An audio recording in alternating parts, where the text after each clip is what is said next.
All right, keep cool down there, Goose. A look at Lovie Smith, his Chicago Bears, off to a 3-1 start. Tied for the lead in the NFC North with the Minnesota Vikings. First-year head coach Mike Mularkey spent the last 4 seasons as the offensive coordinator in Atlanta. Yeah, they've seen some spurts. They've seen some flashes during the course of the first 4 games this season, but it's not consistent. And when they've had opportunities to make pivotal plays, there's a handful of plays every game.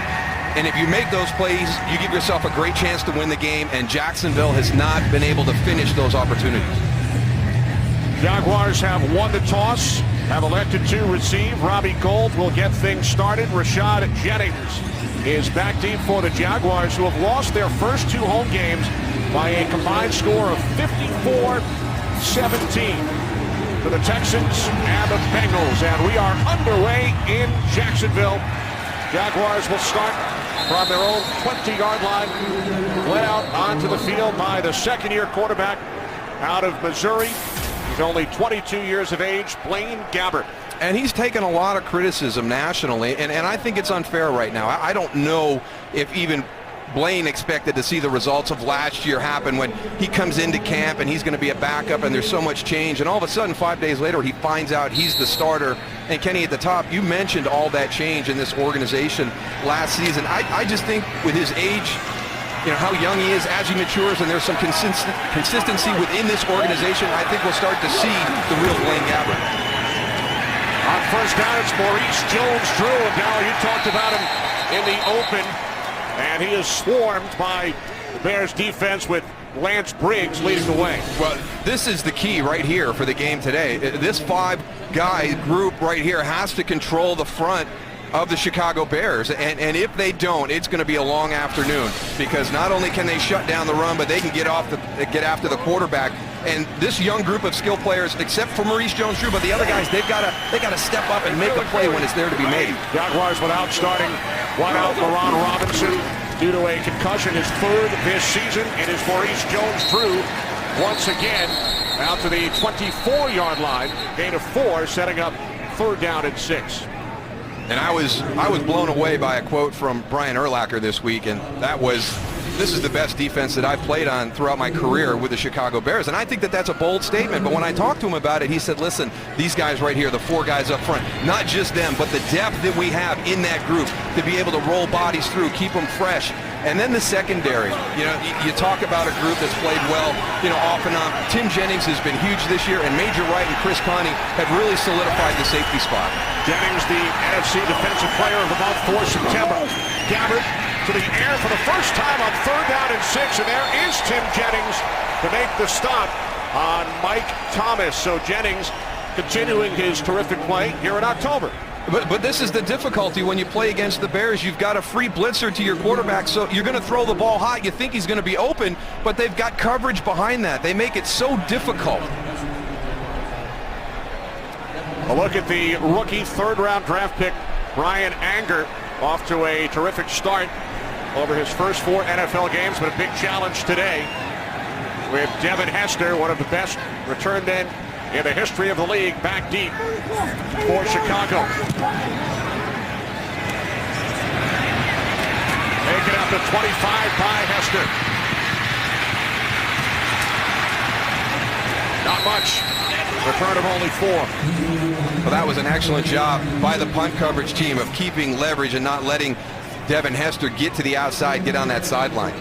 Yeah, you don't want to get him started because you have a hard time looking at the back of his jersey. That guy has unbelievable speed.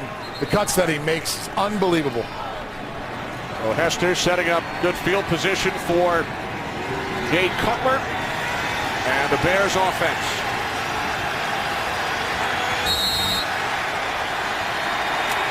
Bears coming off the 34-18 win in Dallas on Monday night. First and 10 for Chicago from the 29-yard line. The handoff to Matt Forte, cuts to the outside, and Forte is forced out of bounds at the 35 by Dwight Lowry after a gain of 5. And that's a good sign for Chicago Bear fans to see that running game on the opening play have some positive yards. This group has always taken a little bit of time to gel together over the last couple of years, the offensive line, and as a result, the running game has struggled. And once that running game starts moving, now all of a sudden you open things up. Brandon Marshall, a huge addition in the offseason. Leads the Bears with 23 receptions, reunited with Cutler. They were together in Denver.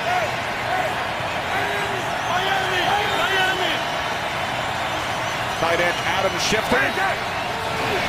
Second down at 5. It's Forte again. Forte out to the 38-yard line. Stop a yard shy of the marker. And it's going to be a one play at a time approach for this Jacksonville Jaguar defense. They have improved from week to week, and when you talk to the Chicago Bears, they've seen that on film. They've got to take that next step today. There's reasons why from week 1 through week 4 that they haven't felt good about how the performance was on the field. They've addressed those mistakes. They need to have a complete game this afternoon against this Bears offense. Yeah, one thing that defense has to do, especially the defensive line, is communicate.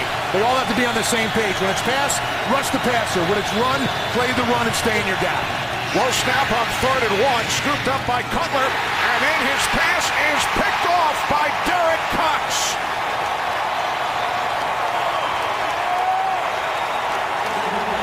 It looks like it all started with that snap, Darryl. Jay Cutler looking down at the ground. The ball rolls back to him. Doesn't have enough time to look up and see the defensive back where he is. Just throws the ball. 9th career interception for Cox, his first this season. Derek Cox plays this play very well. You know, you got Brandon Marshall on the outside. He loves to run the slant and this down and distance. He's very physical at the line of scrimmage, challenges the release, puts himself in a great position to make the interception. And there's your first example of finishing, Kenny. An opportunity to make a play and finish it. Only the 3rd interception for the Jaguars this season. They've had many other opportunities. And now they take over in Bears territory from the Chicago 45. Gabbert to the outside, and the pass could not be handled by the tight end, Zach Potter.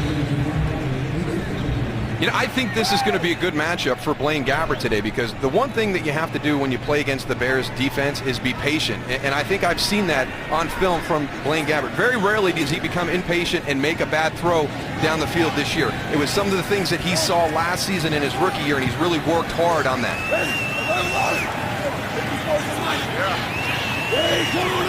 Three in the backfield, including the fullback Greg Jones. The handoff to Maurice Jones-Drew, and it's Major Wright. Strong safety coming up to make the tackle. Gain of just 1. And there's one of the guys that's really solidified the back end of this defense. Chris Conte and Major Wright playing very, very well. There they are, 21 and 47. Either one of them can drop down, be that extra guy down in the box to help stop the run, but they're also very good in coverage as well. Major Wright with 2 interceptions of Tony Romo on Monday night. 3rd down and 9.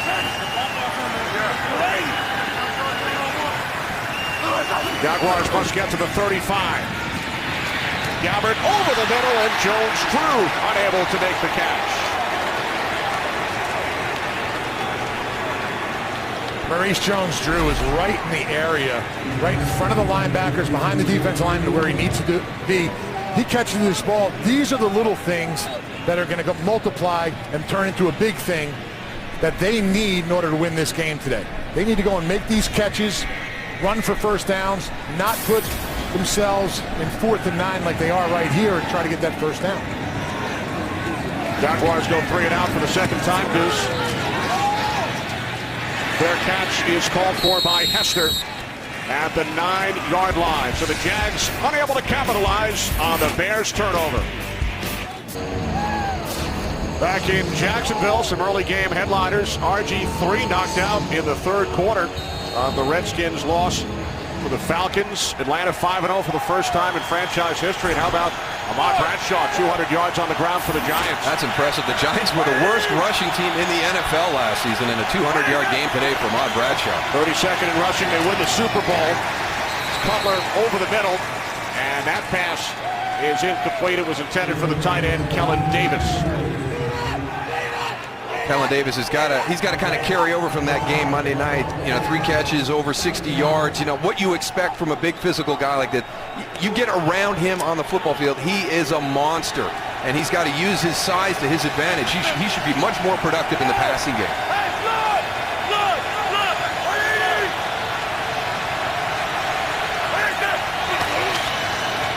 On 2nd and 10, it's Matt Forte. Gain of 5 out to the 14. Rasheed Mathis made the tackle. Mike Tyson, his first year as Bears offensive coordinator. He was assistant here in Jacksonville from 2006 through 2009. And he really feels that this afternoon there's an opportunity to get back to a lot of stuff that they worked on during training camp. Through the first 4 weeks, there have been different circumstances that have prevented that, but he's really hoping to get back to some of the fundamentals and some of the plays they worked on as they got ready for the 2012 season.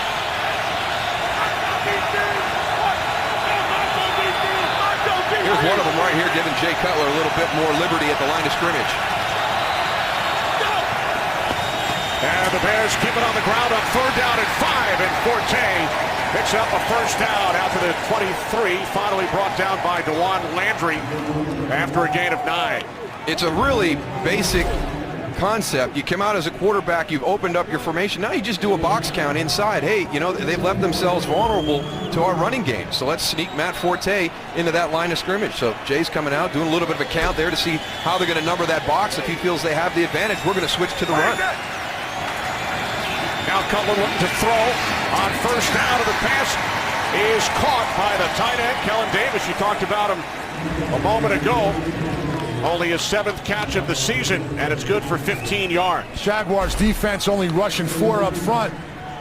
Not bad with the pressure. They need a little bit more up in the face of Cutler in order to get him to be shaky a little bit and move his feet. But the outside guys, defensive ends, both do a nice job of going and closing the pocket. And Goose, the Jaguars have not gotten a lot of pressure up front. Only 2 sacks so far this season, none in their last 3 games. Bears empty the backfield from the 39 on 1st down. It is Brandon Marshall who hangs on. He was submarined by Russell Allen. First catch of the day for Marshall, gain of 11. This is where Brandon Marshall is most dangerous. He's a big physical receiver. Look at how he comes off the ball. I mean, there's not a break in stride as he runs that inside slant. And when he catches the ball, that's when he becomes a dangerous runner. It's like he might have taken a helmet right on the hand on that catch. Well, Marshall replaced by Dane Sonsenbacher. From midfield, it's Forte, and Matt Forte has another Bears first down to the Jacksonville 36-yard line. 14 yards for Matt Forte. There's a lot of mismatches in this game for Chicago, and you got to be careful on what you want to do. Don't get away from something that you're very good at, and that's Matt Forte running the football. I know you're going to look at the secondary and like your matchups in the passing game, but get Matt Forte involved in this game early. Get that offensive line coming off the ball. Don't have them backing up all game long. Let them put their hand in the ground and come off. Brandon Marshall has returned. Bears have picked up first downs on their last 3 plays. This is Michael Bush, the former Raider, his first carry today. And Bush is able to gain 9. And it's going to be a tough job for all the teams that play Chicago this year, because that is a rough 1-2 punch in the running game when you talk about Matt Forte. And then here comes Michael Bush into the lineup. And what was an issue in week 1, poor tackling for the Jacksonville Jaguars, is showing itself again here against the Chicago Bears. That Bears offensive line is really doing a nice job of sticking on that defensive lineman and staying with him, giving Forte plenty of room and choices to go and run. Also keep an eye on Garza there at the center. Does a great job of getting to the second level on the pass block. On 2nd and 1, Goose, it's Kellen Davis once again. Bounces off the tackle. And Davis has another Chicago Bears first down. Gain of 9 for Davis, his 2nd reception. And this is one of the things that Jay Cutler does very well. Throws on the run. And here's the play action that you can utilize once that running game gets going. You got the hard press. Mincy goes down a little bit, can't get back to get Jay Cutler, and now you got the big man in the secondary. And that's what I mean by using your size to your advantage. I mean, he is a mountain of a man running free in a secondary. Bears started this drive back at their own 9-yard line.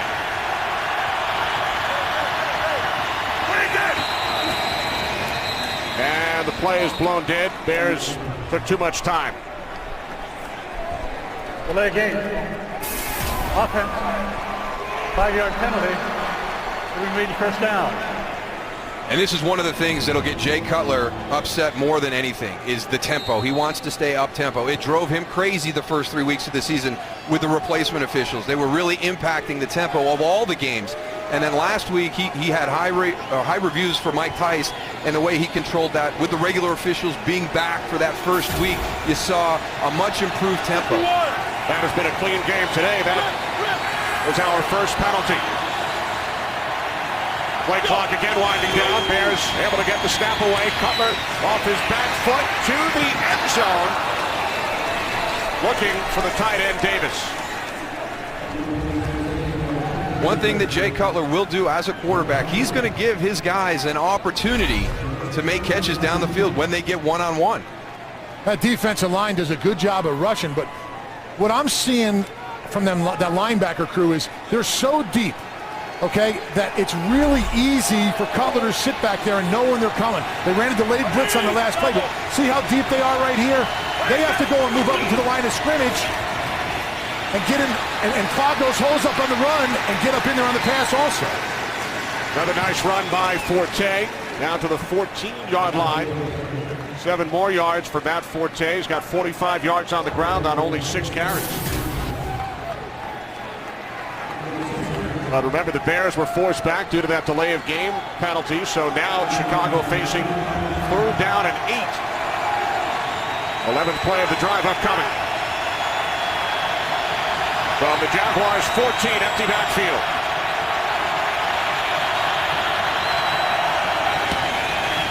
Cutler on 3rd down to the end zone, and Alshon Jeffrey did not come down inbounds.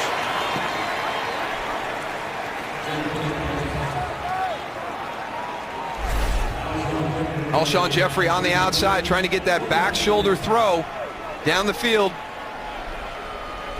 A little bit too close to the sideline. Alshon not able to get both feet in bounds. So here is Robbie Gould. 8 for 8 this season. 32-yard attempt from the right hash. Adam Ponlish places it down. And Robbie Gould gives Chicago a 3-0 lead.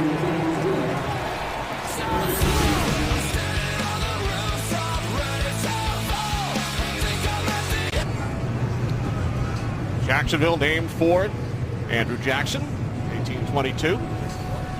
As we welcome you back, Bears out to a 3-0 lead, 88-degree afternoon. The old Jaguars wearing their black jerseys today. Where's it 80 up there in the booth? It's 88. It seems a little hotter down here, Darryl. And Kenny. No, it's not the heat, Goose. It's the humidity. Oh, man. It's 86 up here in the booth, Goose. Here's Jennings on the return out across the 25-yard line. DJ Moore the tackle. Back in a moment. Join the NFL and the American Cancer Society in the fight against breast cancer by supporting the A Crucial Catch campaign. Visit NFL.com/auctions. Bid now on authentic NFL pink gear worn by players and coaches. Pink everywhere we look today. Cleats, wristbands, gloves, caps, towels. Yeah. You know, it's the old saying, Kenny, an ounce of prevention is worth a pound of cure, so make sure you're getting your screenings done. Absolutely. And Maurice Jones-Drew is bottled up in the backfield by Major Wright. Loss of 3 on the play. There he is again, and you can see why Lovie Smith is very excited about the play at his safety position. And it's a lot of fundamental things, too. It's just, you know, it's better angles. It's the little things that have helped Major Wright and Chris Conte form a pretty tough group back there on the back end of the Bears. Yeah, I like the way they tackle, wrap it up, secure in the open field. One thing about that Bears defense that I'm not seeing from the Jaguars defense, everybody running to the ball. Now Gabbert going deep on 2nd and 13, and it's off the hands of Cecil Shorts. Almost. This is one of those plays that you got to make. You know, you're a team trying to find its way through a season. He's got Tim Jennings, runs right by him. It's going to be a tough catch.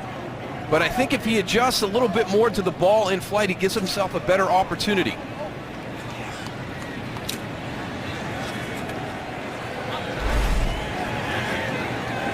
Don't want to give Blaine Gabbert a lot of time back there in the pocket, because when he does have time, he makes good throws downfield.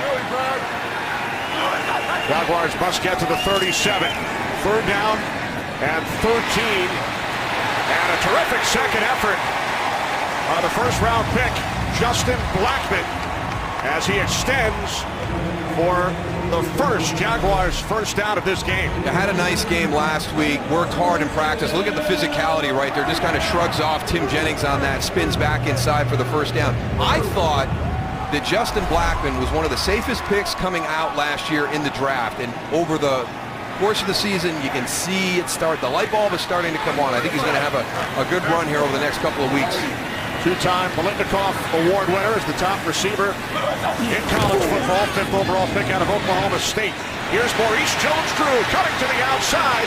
He has another Jaguars first down. Hard to bring him down. Chris Conti finally makes the tackle. So the NFL's leading rusher of 2011, Maurice Jones-Drew, into Bears territory, a 20-yard pickup. Looks like he might have got lost coming around that corner, Goose. Yeah, Brian Urlacher pursuing him down the line of scrimmage. Thought he was out of bounds right there. He sort of slows, relaxes, but then drives himself up the line of scrimmage. One guy you don't want to get going early there, Darryl. You know that. They start getting that run game going, they'll stay with it. There's no problem with that. Now Jennings in the backfield, off the play fake. Gabbert rolling right. Now he throws, and that's broken up by Tim Jennings. Mike Thomas, the intended receiver.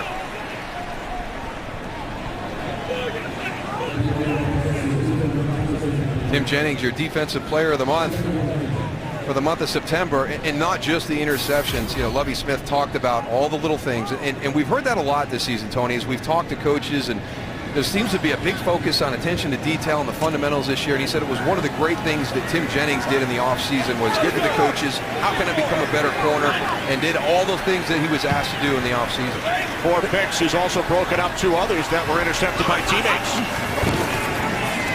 On 2nd and 10, Jaguars did not fool the Bears this time as DJ Moore comes up to make the tackle on Rashad Jennings, loss of 4.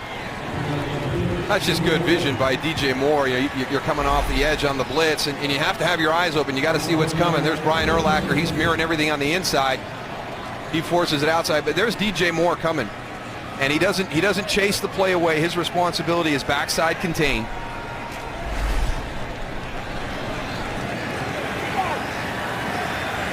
Not winding down to this first quarter. Jaguars have not scored a first quarter touchdown so far this season. Gabbert on 3rd and 14, wide open. It is Blackmon. So for the second time on this drive, the Jaguars convert on a 3rd and long. I think one of the things that Blaine Gabbert is doing a nice job of today is staying in the pocket. They're rushing 4. You're feeling a little bit of pressure, but you've got time to throw the ball. He hangs in there, allows Justin Blackmon the time to get down the field, get open for that catch in the first down. Yeah, one thing he really likes is the way his offensive line is playing right now. They're doing a good job up there. The Bears had a little bit of a stunt right up in his face. They got it solidified. Gave him plenty of time to look downfield. 19-yard pass play, new set of downs for the Jaguars. From the Bears' 28-yard line. And this time, the miscommunication between Gabbert and the rookie out of Florida A&M, Kevin Elliott. One of those instances where quarterback and wide receiver aren't on the same page. The throw looked high from Blaine Gabbert, but did Kevin Elliott break to the inside when Blaine expected him to stay outside on the fade? You're going to have some growing pains. This is a young team offensively at the skill position. Ninth play of the drive for Jacksonville. On 2nd and 10, it's Jones-Drew.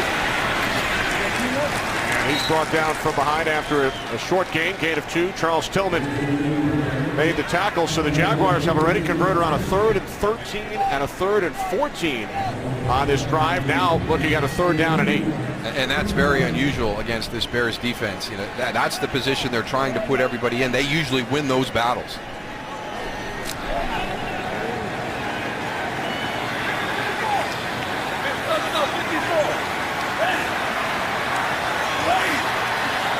Seconds remaining in the quarter. Jaguars must get to the 18. And they do. It is the 6'6" tight end Mercedes Lewis who picks up another Jaguars first down. So they've converted 3 times on 3rd and long on this drive. First quarter comes to an end. 3-0 Chicago. Bears lead 3-0 as we begin the second quarter. 3 big conversions on 3rd down for the Jaguars on this drive. 1st and 10 from the Bears 12-yard line, and the play is blown dead. False start. Offense number 73. 5-yard penalty. It remains. Left guard Evan Britton. You know, that's tough because that's a unique play.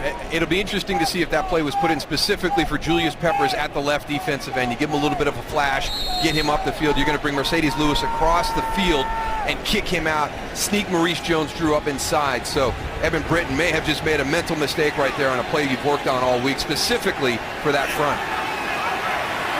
First Jaguars penalty. Gabbert out of the shotgun on 1st down. Gabbert to the end zone, and it is broken up by Nick Roach. Mercedes Lewis, the intended receiver. Might have been broken up by Mercedes Lewis. Exactly. He sees it's going to be overthrown a little bit. He went up there to try and defend that a little bit. Let's take a look at it. Try to keep Roach away from the pick. That's a good choice by Blaine Gabbert. You know, if he gets one-on-ones, he told us on Friday he was going to take a shot if he liked the matchup. That's a good matchup right there with a big tight end against a linebacker in the red zone one-on-one. Mercedes Lewis gets away with a little bit of a face mask right there on Roach also.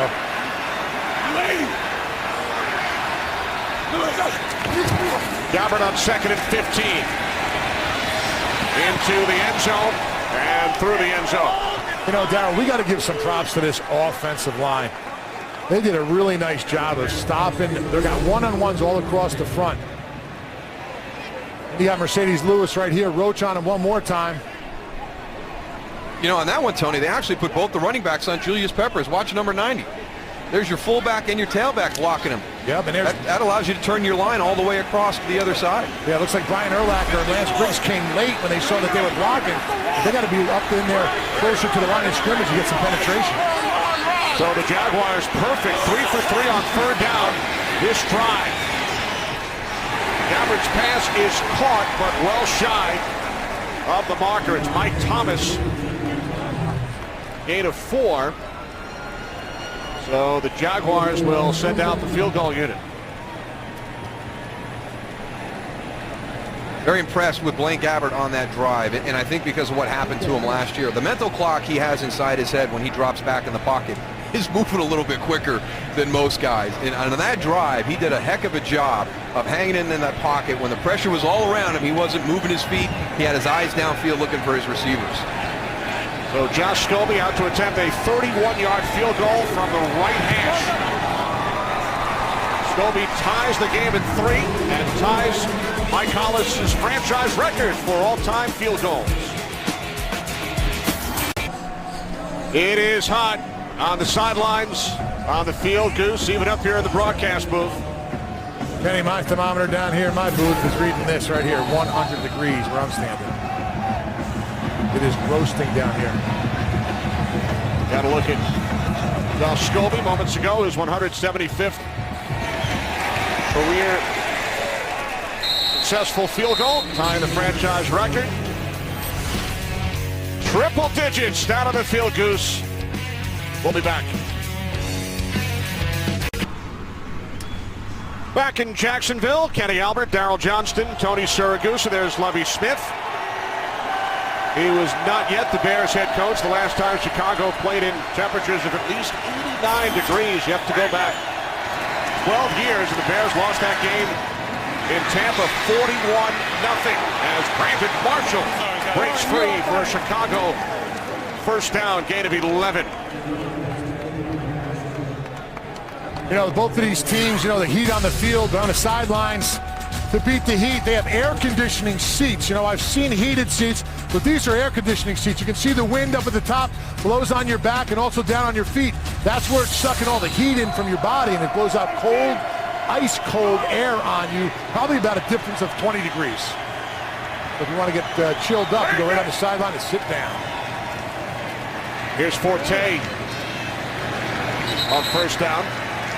Goose, what bothered you the most about playing in the heat? It was everything. I think this, you know, you get soaking wet inside. Your pads are slipping. You know, everything's sliding. You're sticking to yourself. I've never really liked that. You know, then you go in at halftime, you try to get an IV or something like that. You see the guys come out at second half a little bit better because you try to go and get that fluids back in your body. Will be a long line for IVs in those situations as the Bears move the chains once again. It's the rookie Jeffrey who gains 10. Yeah, he's going to be a good player here for the Bears. I mean, this wide receiver group for Chicago right now, Brandon Marshall, you look at Alshon Jeffrey and how he started his rookie year, Devin Hester and how explosive he is when he gets the football in his hand. Jay Cutler's got some weapons that he can work with down the field. From the 43 on first down, it's Forte. As we will head to Los Angeles for a game break, here's Patrick O'Neill. Patrick. Thank you, Kenny. What a comeback for the Colts at home against the Packers. Andrew Luck, they were down 21-3 at the half. He hits Reggie Wayne for that touchdown. Last chance for Green Bay. Not even close. Mason Crosby hooks the 51-yarder. An emotional victory for the rookie Andrew Luck and the Colts to beat the Packers. Let's go back to Kenny, Moose, and Goose. All right, thanks, Patrick. Here is Forte for another Bears first down, and we all send our best wishes to Chuck Pagano, Colts head coach, who sent an email, as we heard on the pregame show from Jake Glazer, to all of his players, and Colts come out. Very emotional win over the Packers. Unbelievable in that environment to be able to maintain and control those emotions, especially going down 21-3 to the Green Bay Packers. So great job. Congratulations to the Indianapolis Colts organization. Here's Michael Bush. Bush gains a couple down to the 43. C.J. Mosley made the tackle. Looks like Mike Tice wants to go and stick with that run a little more than usual, Darryl. Well, you know, I think he feels there's an opportunity there. And, you know, this Jaguar front has improved over the first 4 weeks of the season, but let's see. Let's see if you really think you fixed all those issues in your run game. Second down and 8. Cutler looking to throw. Well, there is a flag in the secondary. Pass intended for Jeffrey. Rasheem Mathis on the coverage. Looks like it's against Chicago. Yeah.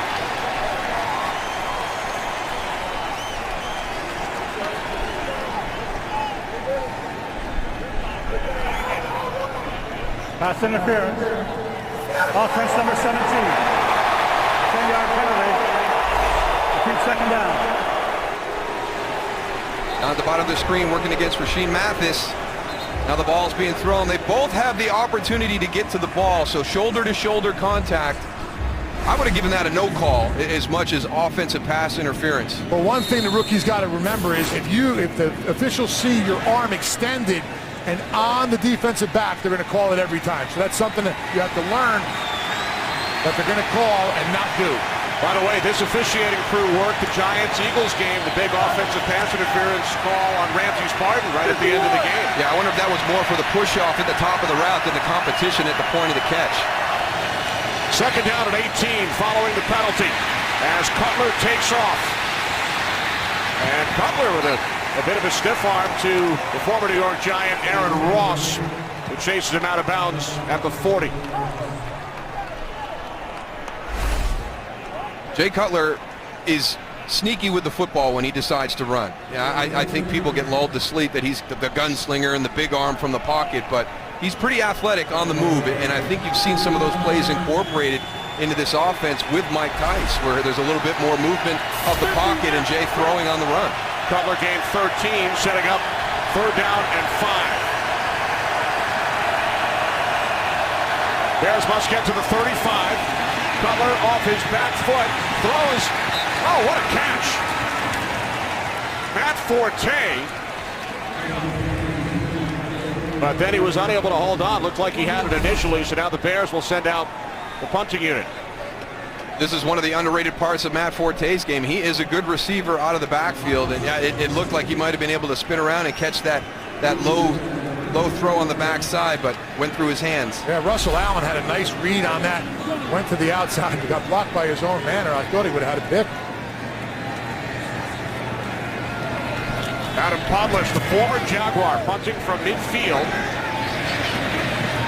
Ross lets it go, and it will be down by Eric Weems at the 3-yard line. Terrific placement by Podlish. So the Jaguars pin deep in their own territory, tied at 3. Tied at 3 in Jacksonville. Jaguars pin deep in their own territory. They start from the 3-yard line. Maurice Jones-Drew coming out of the end zone. Gain of just 1.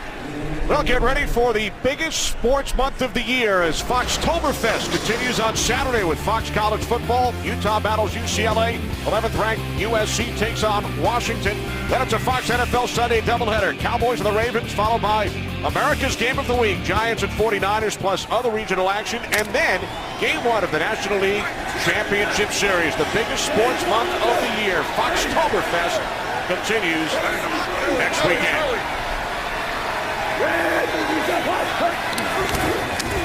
On 2nd and 9, Gabbard to the outside, complete to Mike Thomas, shoved out of bounds by Tim Jennings after a gain of 5. They've got everybody kind of crowded up around that line of scrimmage. The Jacksonville Jaguars running some tight formations, doing some things there. Yeah, they even tightened their splits up on the offensive line, making it hard for those defensive linemen to get penetration. They're bringing 9 guys into the line of scrimmage area. There they go. Open it up a little bit on this one here. Bears got to stop running all the games up front, just run one-on-one. 3rd down and 4. Gabbard's pass incomplete. It sailed between a couple of receivers, Thomas and Blackman. And I think, again, we talked about, some young guys in this offense and growing and maturing together. And I think right here, Mike Thomas goes inside, and Blaine Gabbard is expecting him to go outside. There's Mercedes Lewis in tight coverage by Conte, but watch number 80, Mike Thomas, breaks to the inside, and the ball goes out. I think that Blaine Gabbard wanted him to just kind of hook up and show him his numbers. Yeah, Blaine Gabbard had Julius Peppers right in his face right there, had to get rid of the ball, but that time he made a good decision. But now Anger, who turned 24 yesterday, punting from his end zone. Good kick, forcing Hester all the way back to the 26-yard line. Hester cuts to the outside. Well, a lot of east-west running, but he only gains 2 on the return. Good job by the coverage unit. Just keep forcing him to the sideline. A 63-yard punt. Back in Jacksonville, tied at 3. First 3 possessions for the Chicago Bears. Turnover, field goal, punt. They start from their own 30. 180! Cutler hands it off to Forte, and he is swallowed up for loss. Terrence Knighton made the tackle. And we got to go back and pay off the coverage unit for the Jaguars on this punt. Now I want to watch. The force is going to come from the right side of your screen. Or he's your outside contain. He's supposed to go to the ball, but allow that outside arm to be free. Devin Hester will always make you hold your breath. He lost contain. We got another guy that lost contain. There's a block. You get down. Julian Stanford saves the day. He's one of those returners that can go from one side of the field to the other and turn it into a huge play. Phenomenal job of staying in their lanes, huh? Now Cutler on 2nd and 12, complete to Brandon Marshall. His 3rd catch today, gain of 7.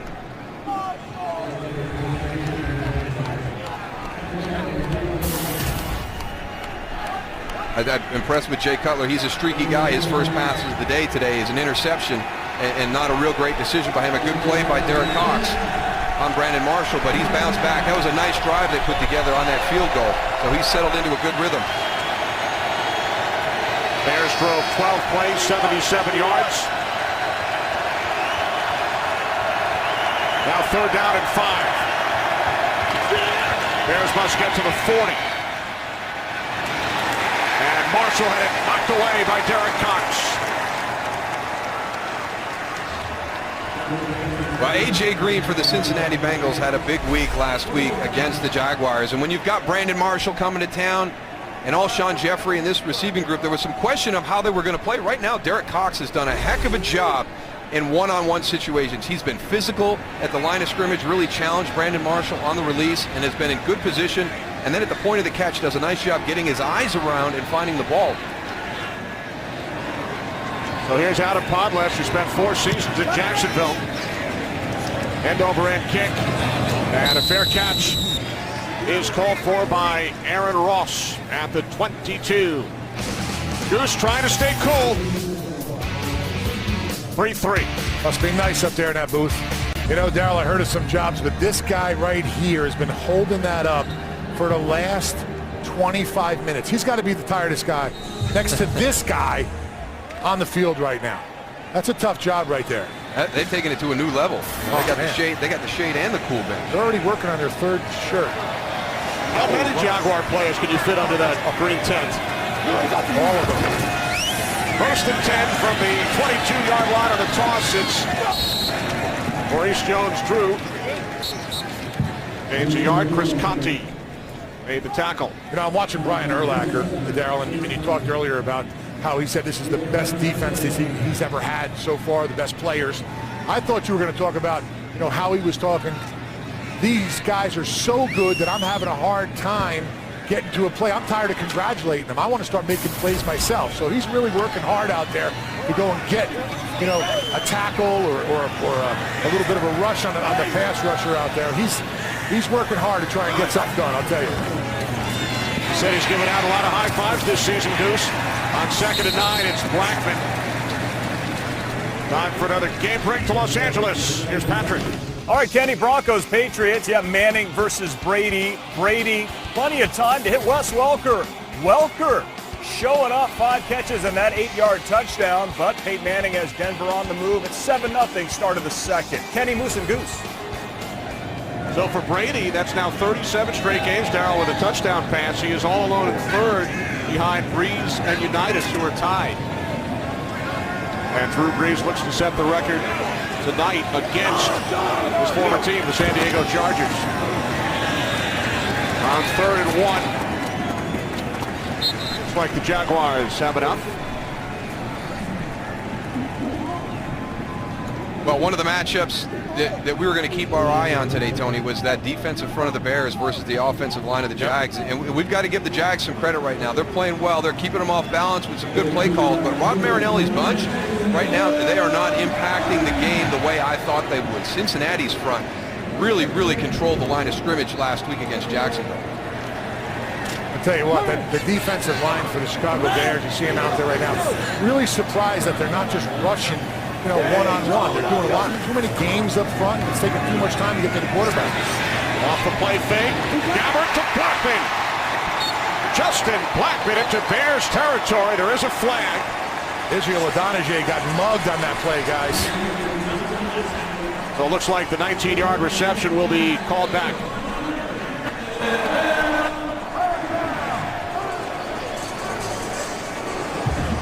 Cameron Bradfield had Julius Peppers, number 78, on the last pass play and got beat, but the ball came out quick enough where there wasn't a sack on that play.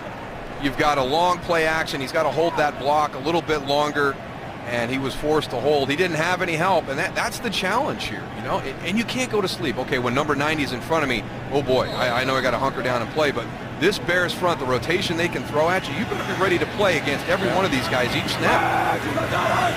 So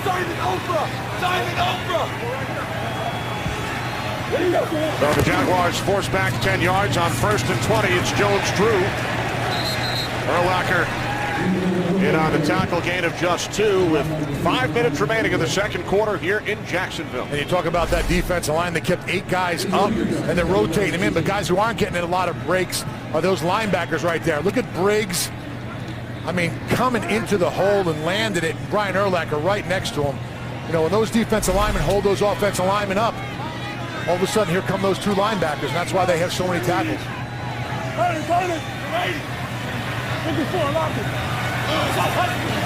Second down and 18, Gabbert out of the shotgun. And the pass is caught by Elliott.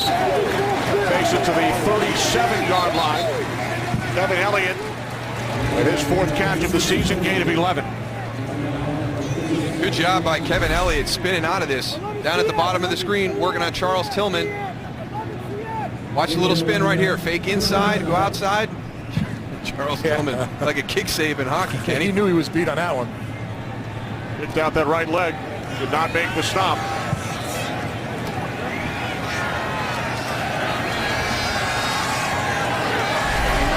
Third down and 7.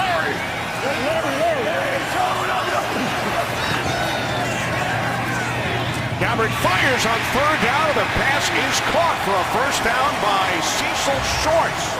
So the Jaguars have done a very nice job converting today on third and long.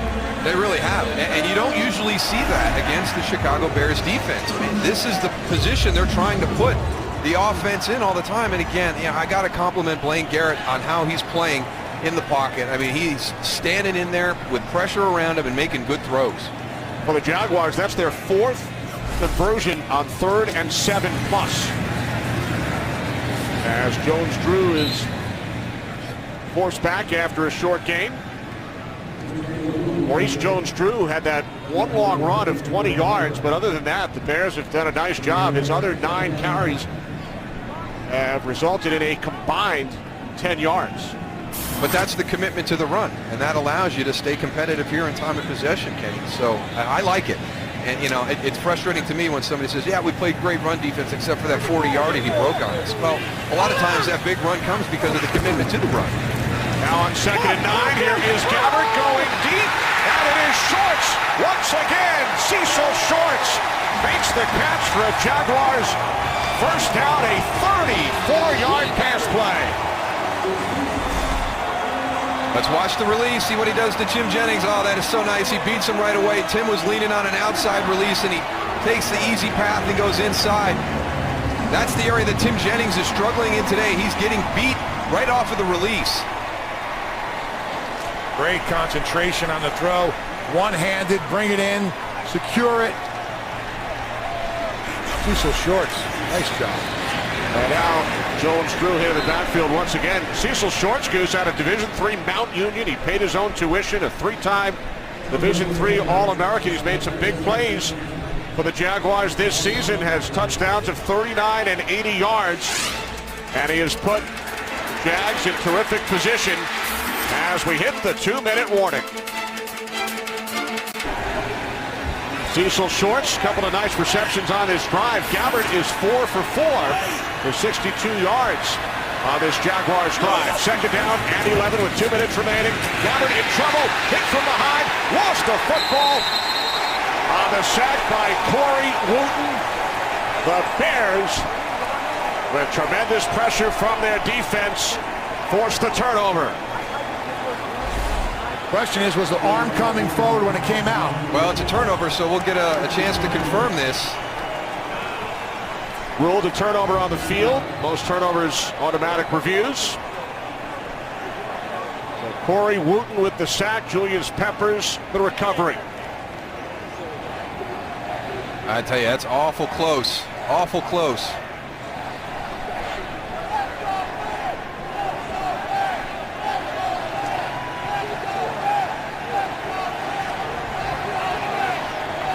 For the first time this season, most turnovers are looked at automatically. So Ron Winter will take a look, and we welcome in our rules analyst, Mike Pereira from Los Angeles. Mike, what did you see on that play?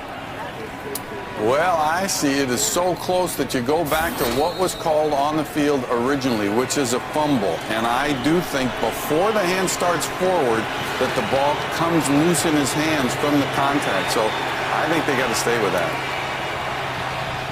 All right, thanks, Mike. So the ruling on the field was upheld.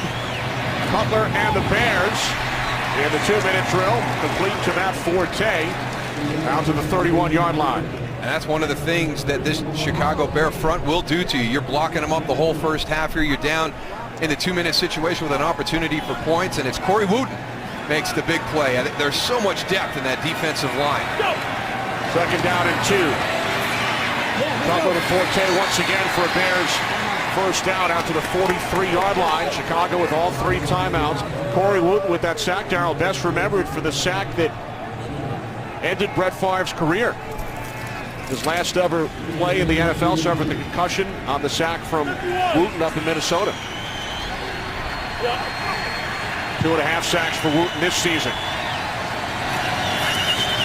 Butler moving to his right on first down. There is a penalty marker as the catch is made by Kellen Davis. Clock stops due to the flag.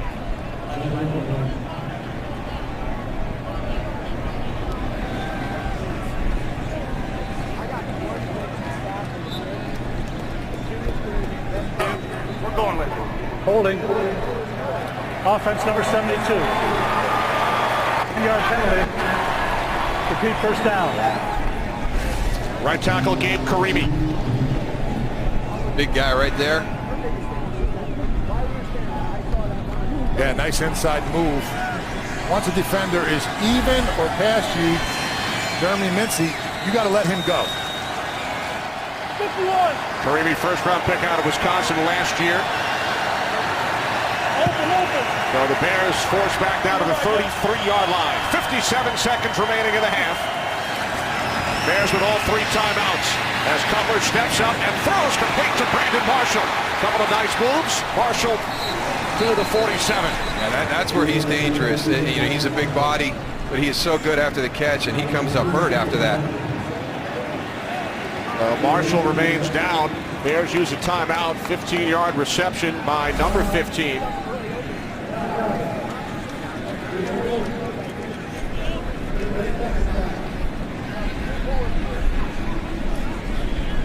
See anything right there, but you can see as soon as he comes up, he's favoring that right leg.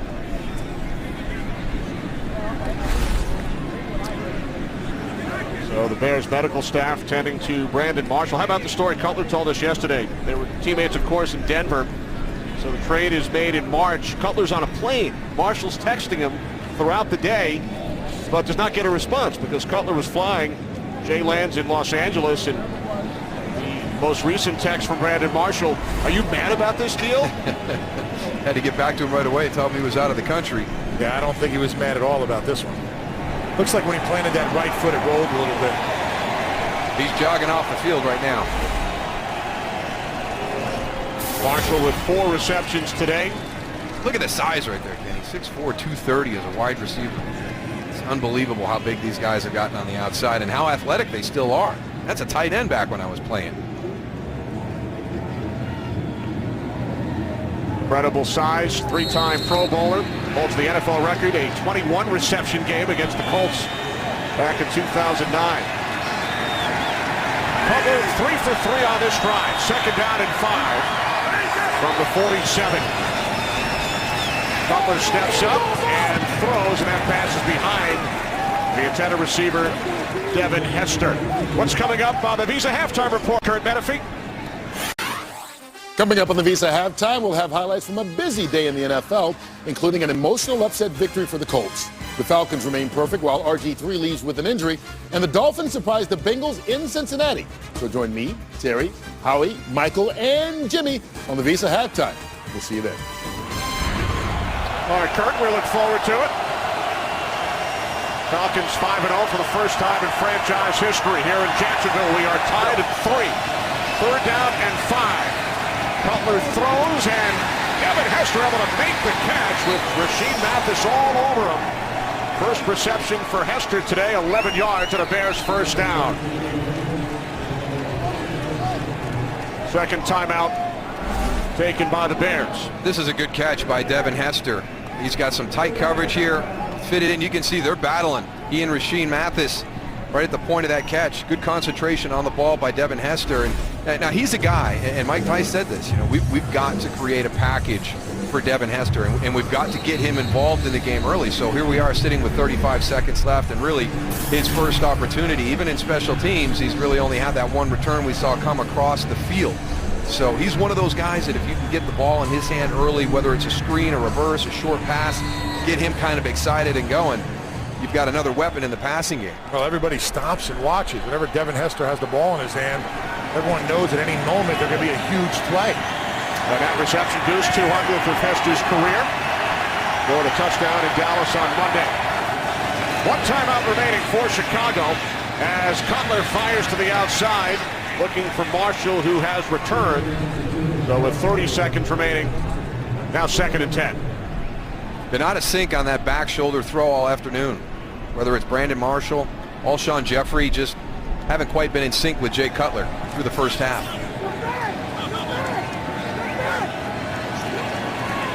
Mike Tice calls the plays. Jeremy Bates, the quarterback coach, sends them in to Cutler. 2nd and 10. From the 43. Cutler moves to his right, throws low. It could not be handled by Forte. 3rd down and 10 coming up. But Gabe Karimi moved before the ball was snapped. Surprised he didn't get an offsides on that play. Karimi flagged earlier. So with 26 seconds on the clock, 3rd down and 10, Bears with one timeout in a 3-3 game.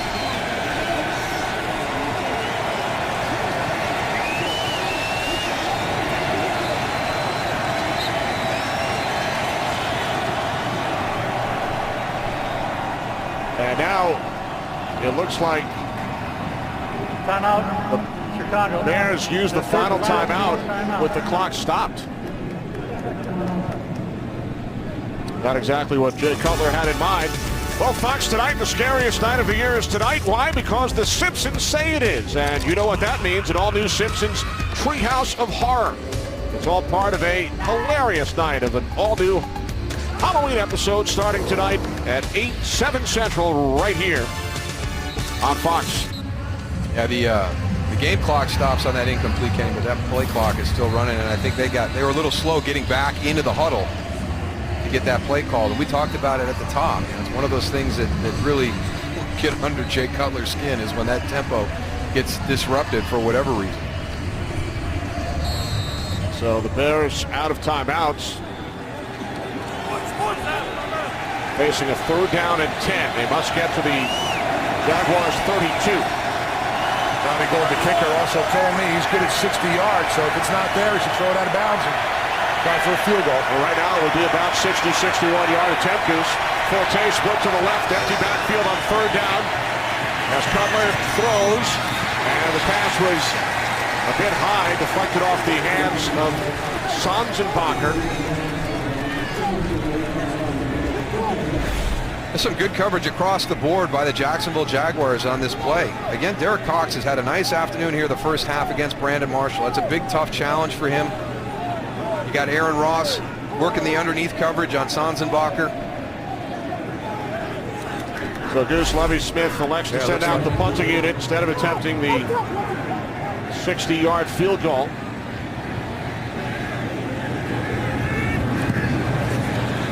Aaron Ross back deep for the Jags.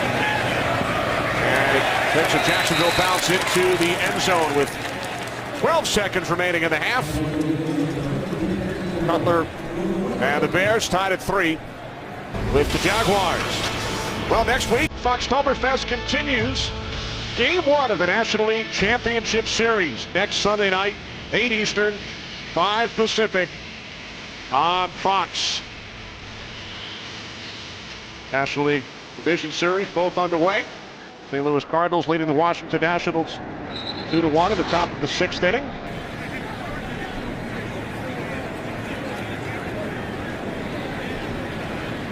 That is DeJuan Landry, Jaguars' strong safety, wobbling off the field.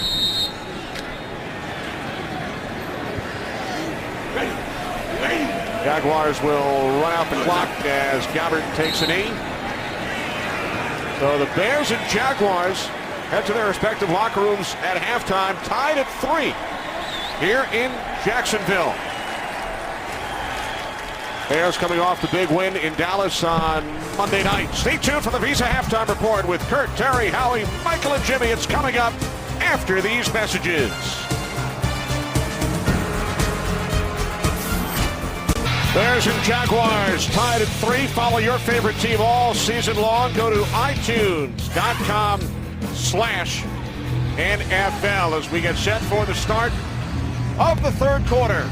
Kenny Albert, Darryl Johnston, and Darryl, the Bears with a big opportunity with the Packers having lost today. Bears come in at 3-1, but held to 3 points in the first half. Well, you wonder if this offense really needs to feed off the defense. Chicago, I'm talking about Chicago. Last week, Monday night, it's late in the first half with no score. It's the defense that makes the big play, and all of a sudden, that offense gets on track. And, you wonder the short week and everything that went on, you have to overcome adversity. You don't want it to become an excuse. And I didn't think they played well in the first half, but let's credit Jacksonville a little bit. Some areas that we thought there were some matchup issues. The offensive line played well.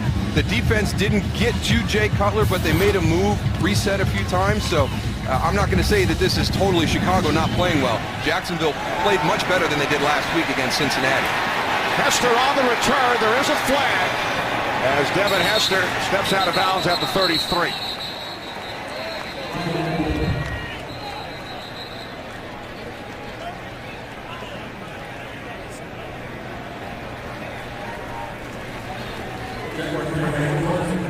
During the return, holding, number 27 on the return team.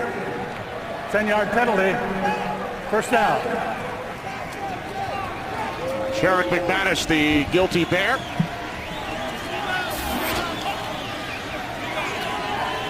First half numbers, Darryl. You look at right there, third downs is the one that jumps out at me. The Jacksonville Jaguars, 5 for 9, over 50% on third down. A couple of those long third downs, 3rd and 13, 3rd and 14, 3rd and 8. That's something that Chicago takes a lot of pride in, so very effective on their one scoring drive. 81 yards on the ground for the Bears. Matt Forte averaging nearly 6 yards per carry. And they begin the second half. What a handoff from Cutler to Forte, Goose, for a gain of 2. Talked to Lovie Smith coming out, and I asked him, I said, what do you need to do in the second half? He goes, Goose, I'm just happy we have a second half. Horrible first half for our team. Offensively, defensively, special teams. I asked him why the defensive line are doing a lot of stunts and why isn't he pass rushing one-on-one. He says, we're not getting any kind of pass rush. I'm trying to move those guys around. We talked about it in the open. 3 things they need to do. Beat the heat. I don't know if they've done that. Dominate the Jaguars' offensive line. They have not done that yet, the defense for the Bears.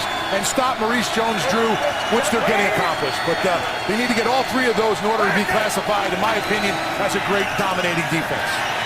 The Goose off the play fake. Cutler was under pressure, took a hit. Jeremy Mincy with the Jaguars' pressure. Well, they're going to force the pressure up beyond him. He's going to step up in the pocket, but here it comes from the backside. Jeremy Mincy, right as he's getting ready to throw the ball, fighting through 2 tight ends.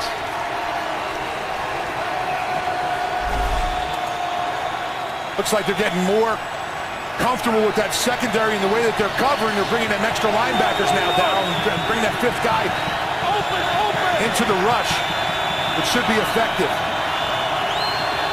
Third down and 8. Bears must get to the 21. Here comes pressure again. Cutler throws, and it is Brandon Marshall who goes up and makes the catch for a Chicago first down across the 30, a 17-yard pass play. Now, they only bring 4 defensive linemen on this, but they're getting some push. Cutler feels it, gets rid of the ball, but Brandon Marshall does a great job of coming right over the top, settling down right there, right over the middle, getting the ball, getting down, getting that first down. 5th reception for Brandon Marshall. New set of downs for the Bears.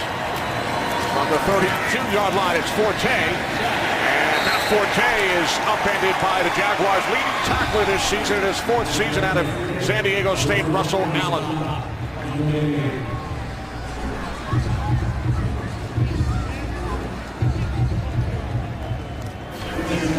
Early third quarter here in Jacksonville. Cutler 11 of 22. 5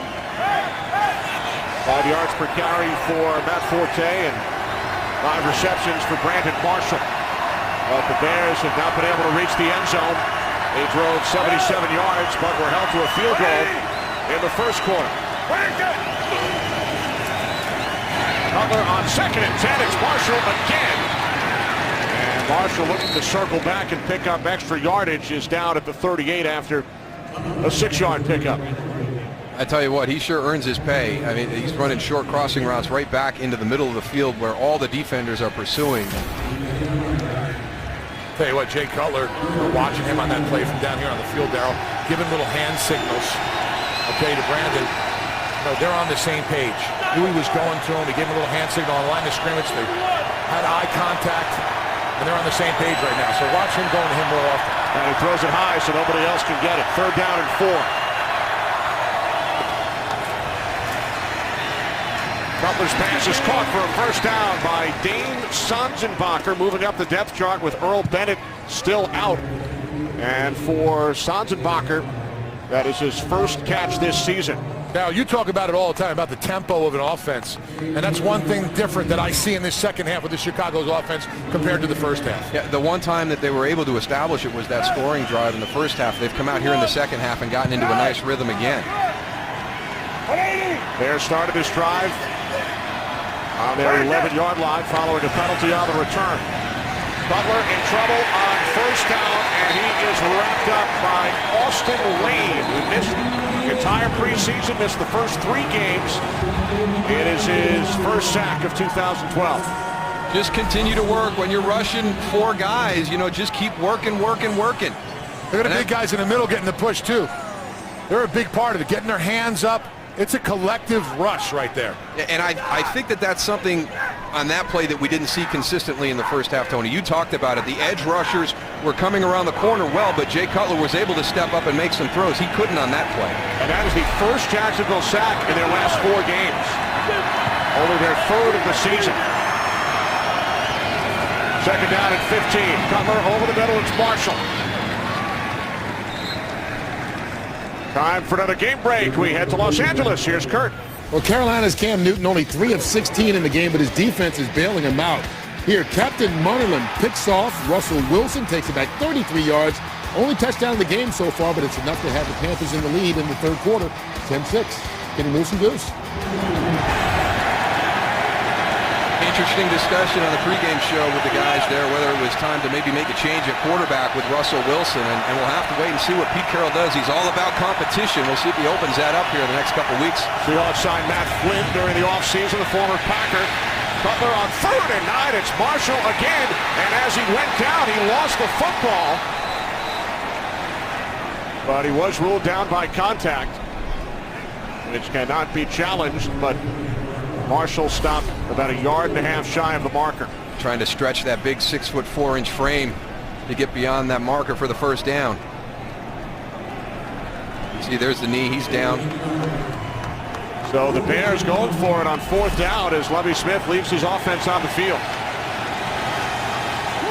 In Jaguars territory, 2 tight ends set. 4th down and 1.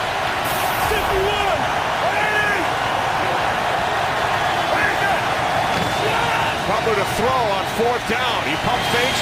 Now he throws, and the catch is made for a first down at the Jaguars 32. And there is a flag. Looks like a late hit on the quarterback, Jay Cutler, as Marshall picks up a first down. Personal foul. Unnecessary roughness. Roughing the quarterback. 15-yard penalty. First down. I'm going to give this first down to Jay Cutler because the Jacksonville Jaguars have everything covered right here. He's going to ad-lib it, slide out a little bit. There you see the late hit by Jeremy Mincey. Going to the helmet, you can see Jay Cutler tapping the head. But Tony talked about Jay Cutler and Brandon Marshall being in sync, and when you go for it on a 4th down and you're looking downfield and that's the one guy you're trying to find, there's some more proof that they're getting into a rhythm. They had 2 big years together in Denver in 07-08. Cutler with 6 straight completions, hands it off on first down to Forte, and he's tackled from behind by Terrence Knight.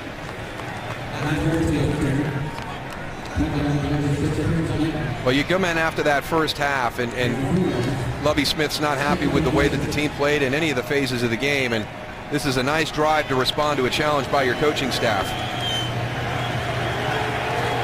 Brandon Marshall, Darryl, with 5 receptions on this drive alone. He had 4 in the first half.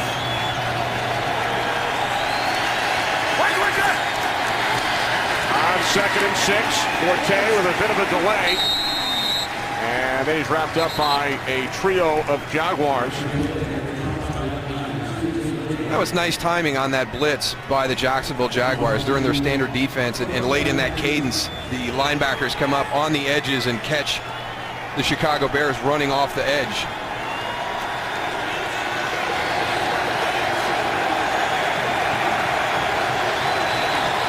Bears have driven 73 yards, now facing a 3rd down and 8. That's Marshall in the slot to the right.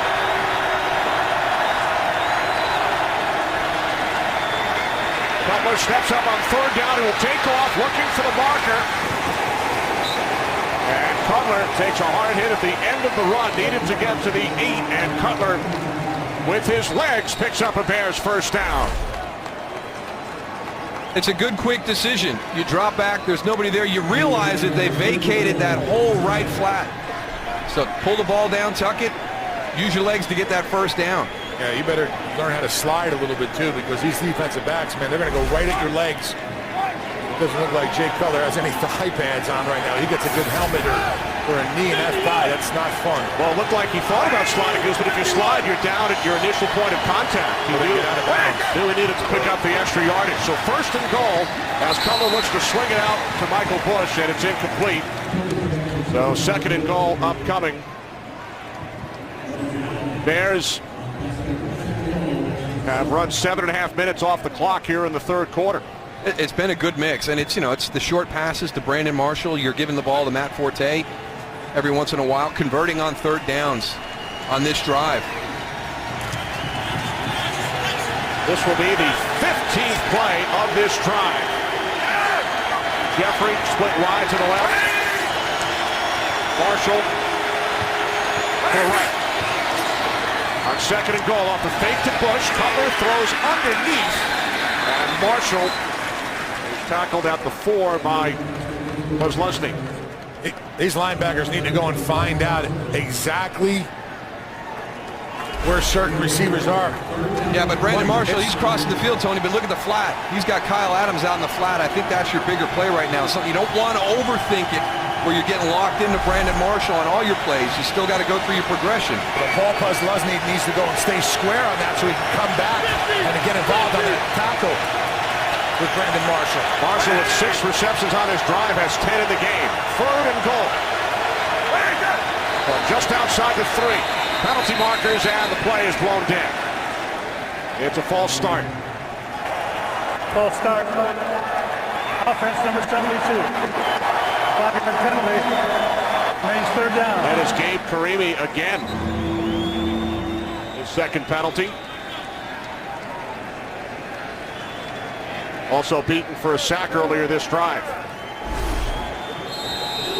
Number 72 on the left side of your screen right there. You see just a little tweak. So the Bears force back 5 yards. 3rd and goal from the 8. Bears empty the backfield.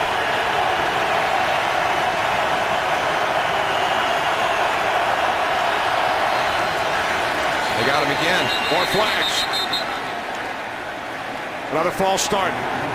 I think it was Karimi again. False start. Offense number 72. 5-yard penalty. Remains 3rd down. Karimi's 3rd penalty. He's been flagged on consecutive plays. You see the tap. You see Lance Lewis taps the center. So now Gabe Karimi's got to get into the rhythm. You know, he's got his eyes down there. He sees the tap, but it's not going to go right away. You know, as you get your eyes back refocused on your man, understand there's a rhythm that they establish on that silent count. Lowry's going up to the line of scrimmage. No free safety back here. This is all wide open on the backside. We'll see if Cutler takes advantage. Cutler throws, end zone, and it is broken up. Pass intended for Marshall. Well, the free safety came up, and they doubled Brandon Marshall right off the line of scrimmage. Lowry's down right now. Physical release off the line of scrimmage by Brandon Marshall. And that was Dwight Lowry that went up high to make that deflection and come hard down on the ground. He's up high. That's a long fall. Yeah, right on his hip. So Lowry able to make the play, keeps Marshall out of the end zone. Back in Jacksonville, another long drive for the Bears, but they are kept out of the end zone. And we talk about converting in the red zone. Let's go back to these scoring drives. If Robbie Gould connects here, 28 plays, 15 minutes and 25 seconds in time for 153 yards, and it would only be 6 points. 31-yard attempt from the left hash. Gould hit from 32 earlier. He is now 2 for 2. So the Bears now lead the Jaguars by 3.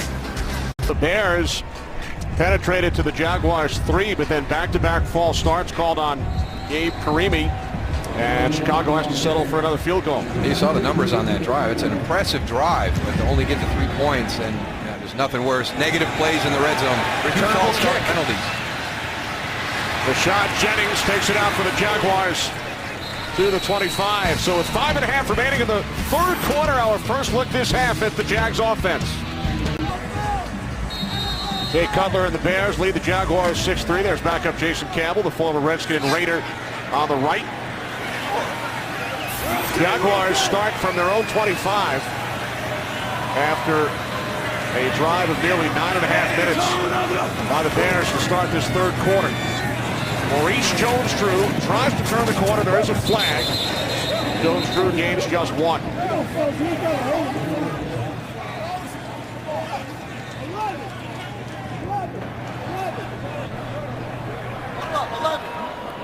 Holding.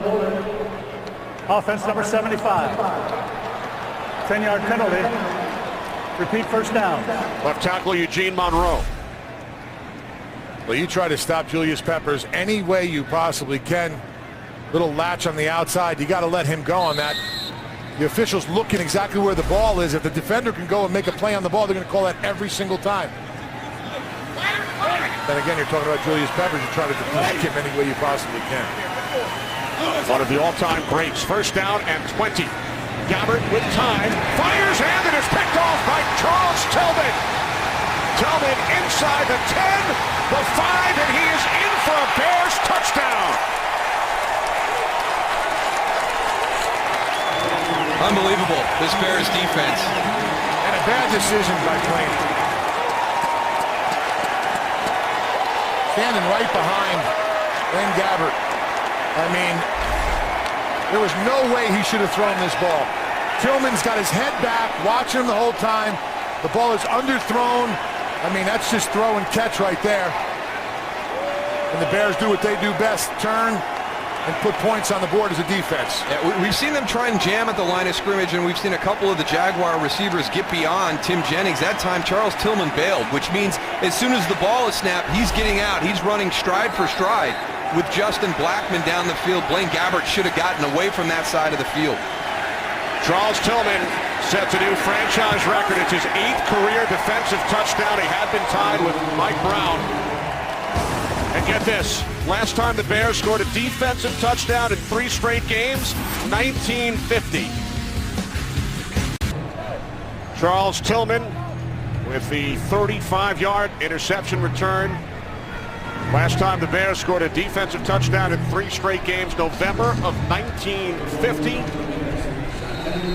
It is their 4th in the last 3 games. And Lovie Smith told us yesterday that is our #1 priority on defense, to score. You don't hear that from many coaches. Jennings on the return. There is a flag. I don't know what Lovie Smith said to his team at halftime, but he should bottle it, because now all 3 phases have just wreaked havoc here against Jacksonville to start this second half. Well, I tried to put it very nicely. Holding. Number 33 to return team. Half the distance to the goal. First down. Well, a little bit of deja vu there. He did the same thing last week going into halftime and blew open a close game. And here it is this week. 6-3, Chicago had a nice drive, but struggling once they get to the red zone. Hey, defense, come on, let's make a play. I forgot to mention that Lovie had smoke coming out of his nose and ears when he was telling me about what he talked about at halftime. Well, he's pretty happy now. 4 flags.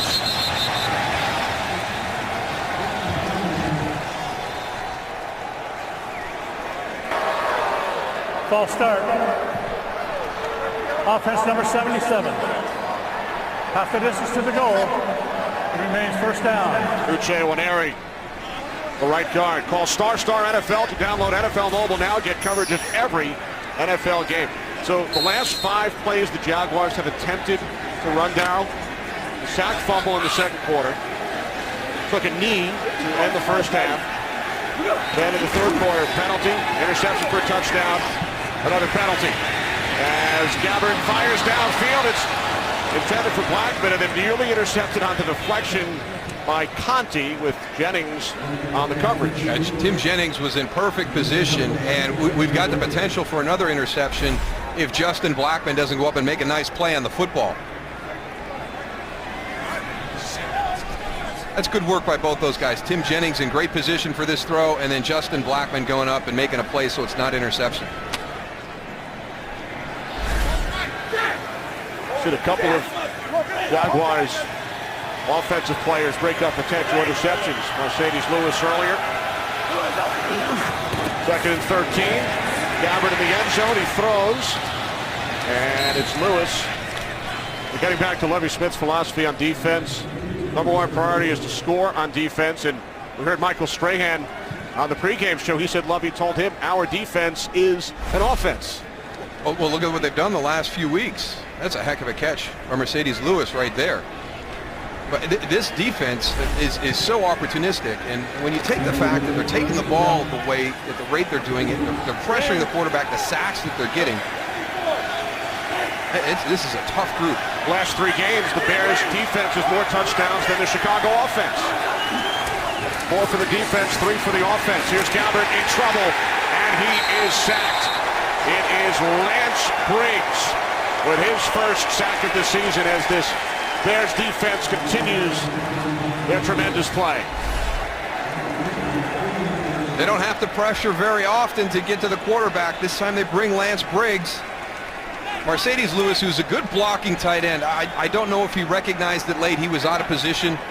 Lance Briggs was able to get to the inside and get that sack.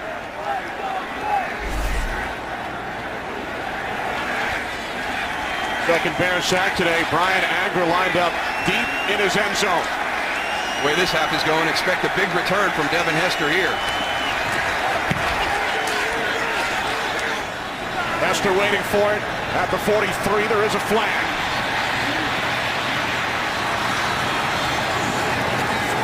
Hester tackled at the 44-yard line by Julian Stanford.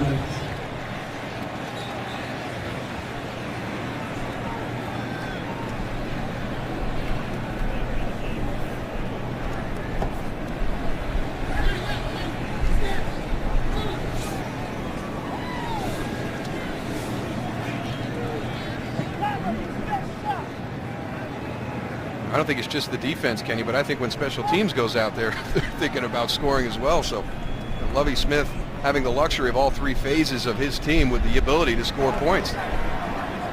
During the kick, holding, number 27 of the receiving team. 10-yard penalty, first down. Sherrick McManus has his share of penalties here on special teams this game. So the Bears back on offense with a 10-point lead.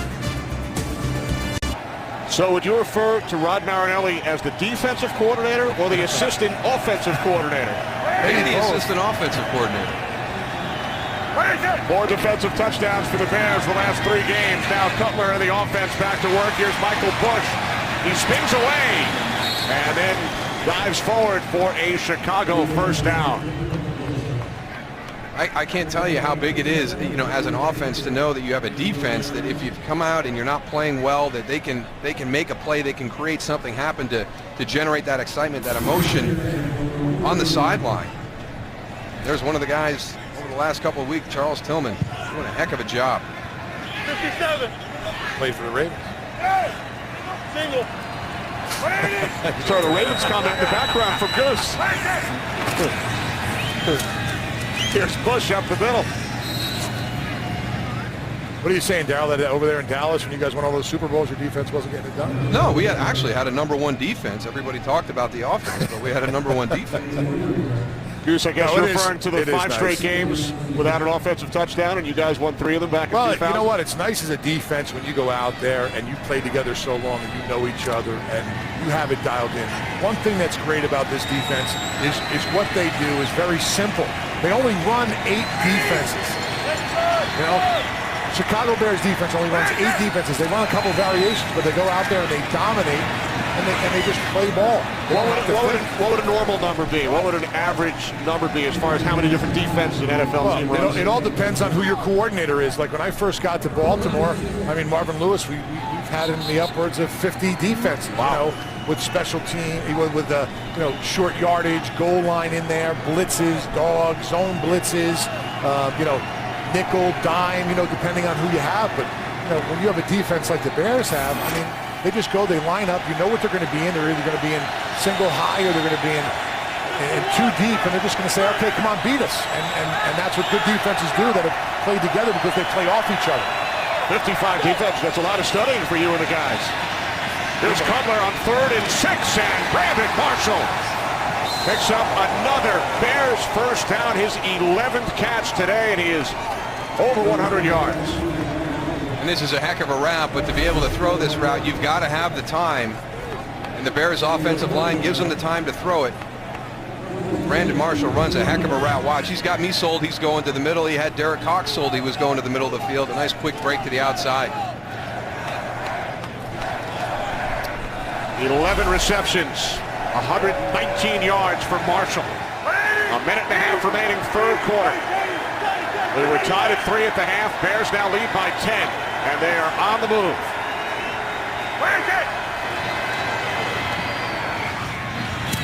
Cutler's pass this time is short, intended for the rookie Jeffrey.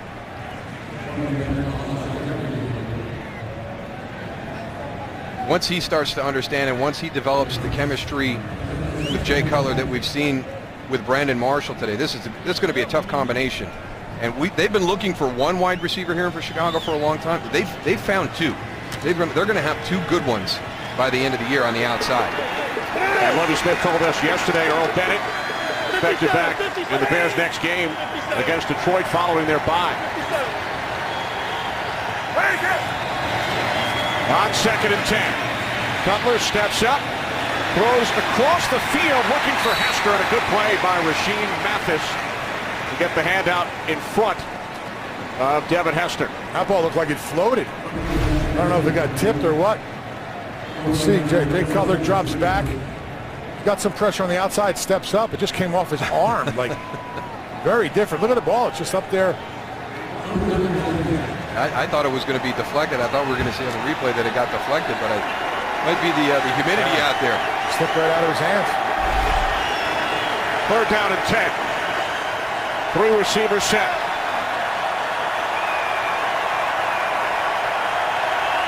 Play clock at 2. And a penalty marker.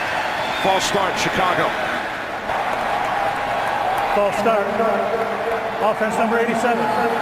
5-yard penalty. Remains 3rd down. That's Kellen Davis. Time for a game break. Kurt Menefee. Seahawks with the 2nd-ranked defense in the league, and they look like it on this play. Against Carolina, D'Angelo Williams takes the pick, but Brandon Browner strips him, and the defense recovers. The offense makes it pay. Russell Wilson hooking up with Golden Tate, 13 yards on the score. Seahawks lead it at Carolina, 13-10 as they start the 4th quarter. Kenny Wilson goes. So Golden Tate, a conventional touchdown. No simultaneous possession. No, not this time. 3rd down and 15 as Cutler dumps it off to Bush. Bush hurdles for a first down. What a great athletic play by Bush.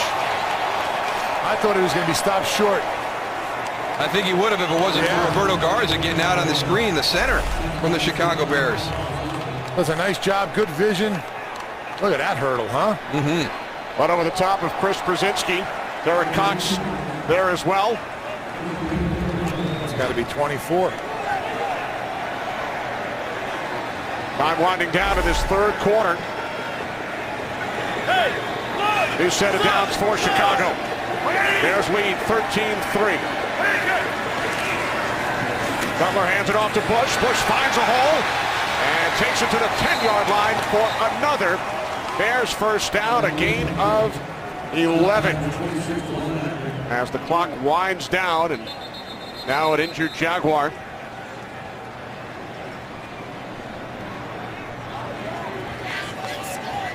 Juan Landry, the strong safety. There could be some cramping we've talked about in the heat and humidity here today. It's cooled down a lot down here on the field, though. Once the shade and the sun gets hit behind the stadium, it probably drops 15, 20 degrees. What an impressive third quarter by the Chicago Bears as a team here. It's still showing 90. I don't know how, it's not with the wind chill. The wind chill is probably about 87.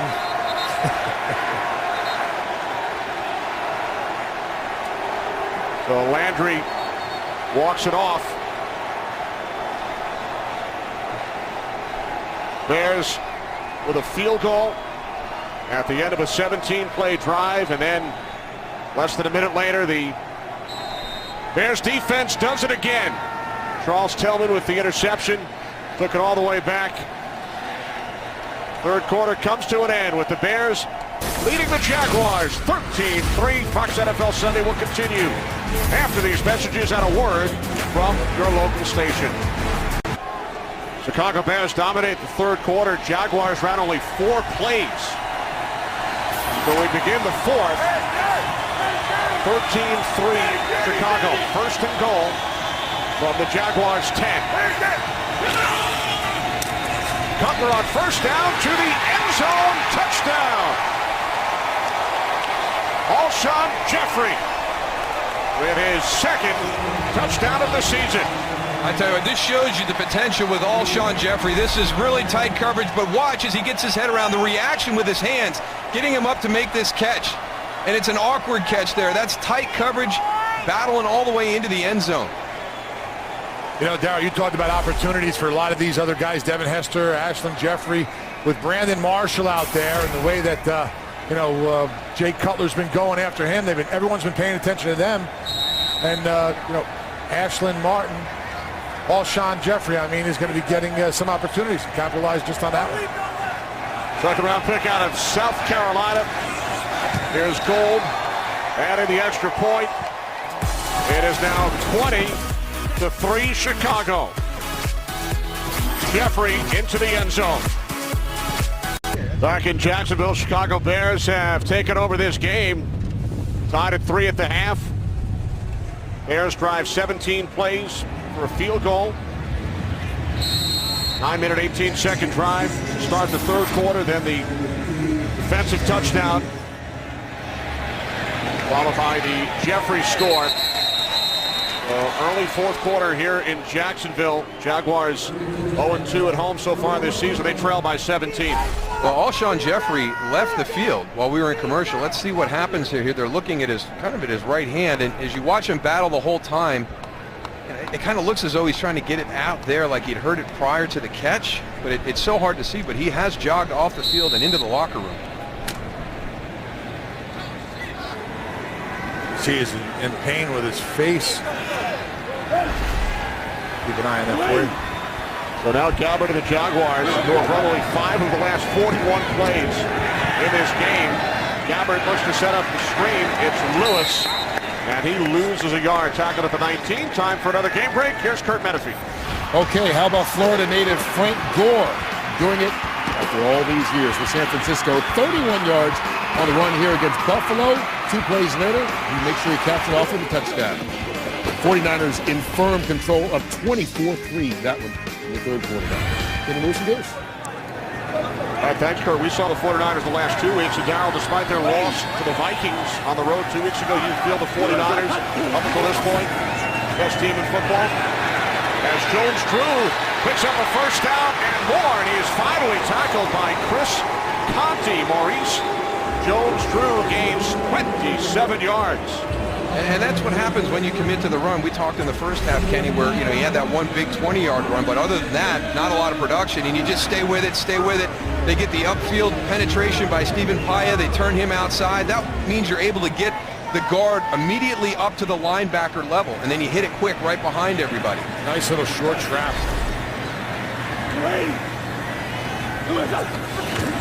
From the 41, There's Gabbert over the top to Jones-Drew, but Nick Roach right there to wrap him up. Gain of just 2.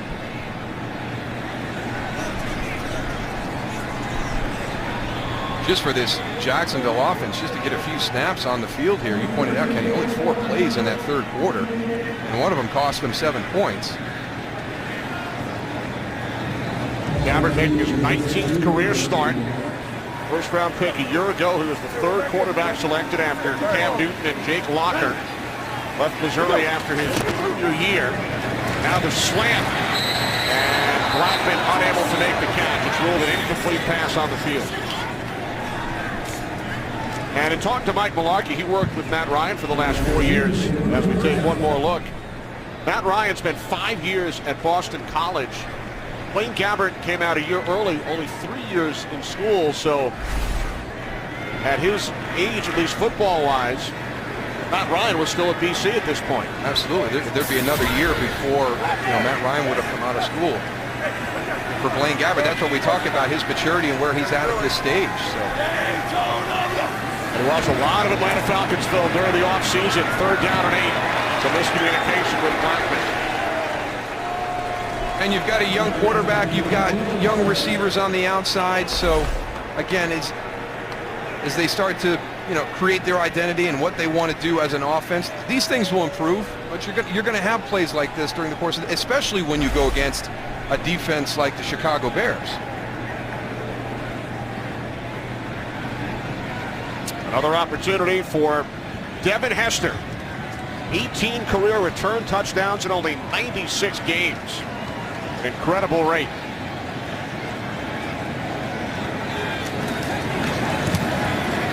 Badger punts from the 38. Taken out the 13 by Hester. Now comes to the outside. Spins back the other way. And he's knocked out at the 11. There's a late flag. Again, a lot of east-west running. But Hester loses 2 yards, and it looks like the Bears will be penalized. Oh, they've done a nice job all afternoon long, the Bears punt coverage team. Great lane integrity, which means as they come down the field to cover, they're not moving. During the return, personal foul, grabbing the face mask. Number 23 on the return team. Half the distance to the goal. 1st down. Yeah, he is so elusive and so fast that if you get out of your lane, you give him a chance for a big touchdown. So just some more examples of great coverage by the Jaguars.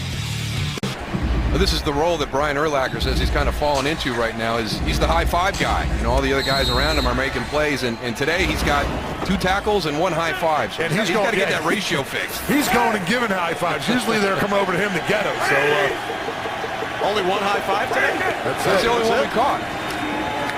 Here is Matt Forte up the middle to the 10-yard line for a gain of 4. It's the worst starting field position for the Bears. 12.5 remaining 4th quarter. Chicago with 17 second-half points. Now lead 20-3. See if this Jacksonville defense can make a stop right here, get the ball back for their offense. It's one of the things that this Chicago Bear team did in the 3rd quarter. Tony talked about how disappointed Lovie Smith was with their performance in the 1st half. They functioned very, very well in all 3 phases through that 3rd quarter. 2nd down and 6. Cutler fires downfield for Hester. And Devin Hester makes a diving catch. And he's shaken up.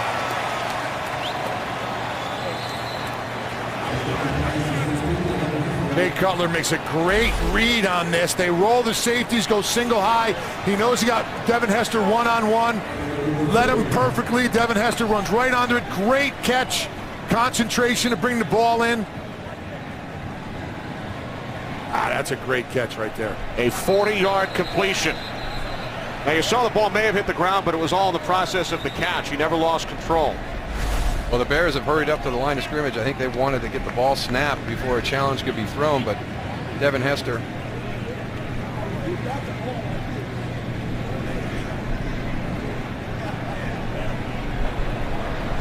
Jacksonville, the challenger ruling on the field for a completed pass. I don't think Mularkey's going to win this one. Well, it's very similar right now. With the angle we show you right there, it's what Mike Pereira said before. If we can't find that evidence to overturn it, it will stay the way it was called on the field. 40-yard reception by Devin Hester. Mike Mularkey has challenged, and if you're Mularkey, why not? May as well. The three of us think that it will not be overturned, that it is a catch by Hester, and we'll head to Los Angeles. Our rules analyst, Mike Pereira. Once again, Mike, what do you think? Well, I think it's a catch, too, because they ruled it a catch on the field. The question is here, does he get control with his right arm before the ball hits the ground, and then does he maintain it afterwards? And when he rolls over, there's nothing to me that really shows that he loses possession of it. So I don't know how they can change the ruling based on that information. I think that's the best angle right there, Mike, is it's kind of that one gray area, and it kind of proves your point that he never seemed to have lost control through the process. And Ron Winter can piece all of the replays together. Here comes Ron. After review, the ruling on the field stands. First down. Well, that ruling, that announcement from Ron Winter will make Devin Hester feel Jacksonville better. is charged with a team timeout. That was one of the best catches I've seen this season so far. I mean, that is totally laid out. I mean, extended, grabbing it on the fingertips, pulling it back to the body, and maintaining possession through the process. Looked like the medical staff applied eye drops to Hester's left eye while we were away, as he came down hard on his face mask.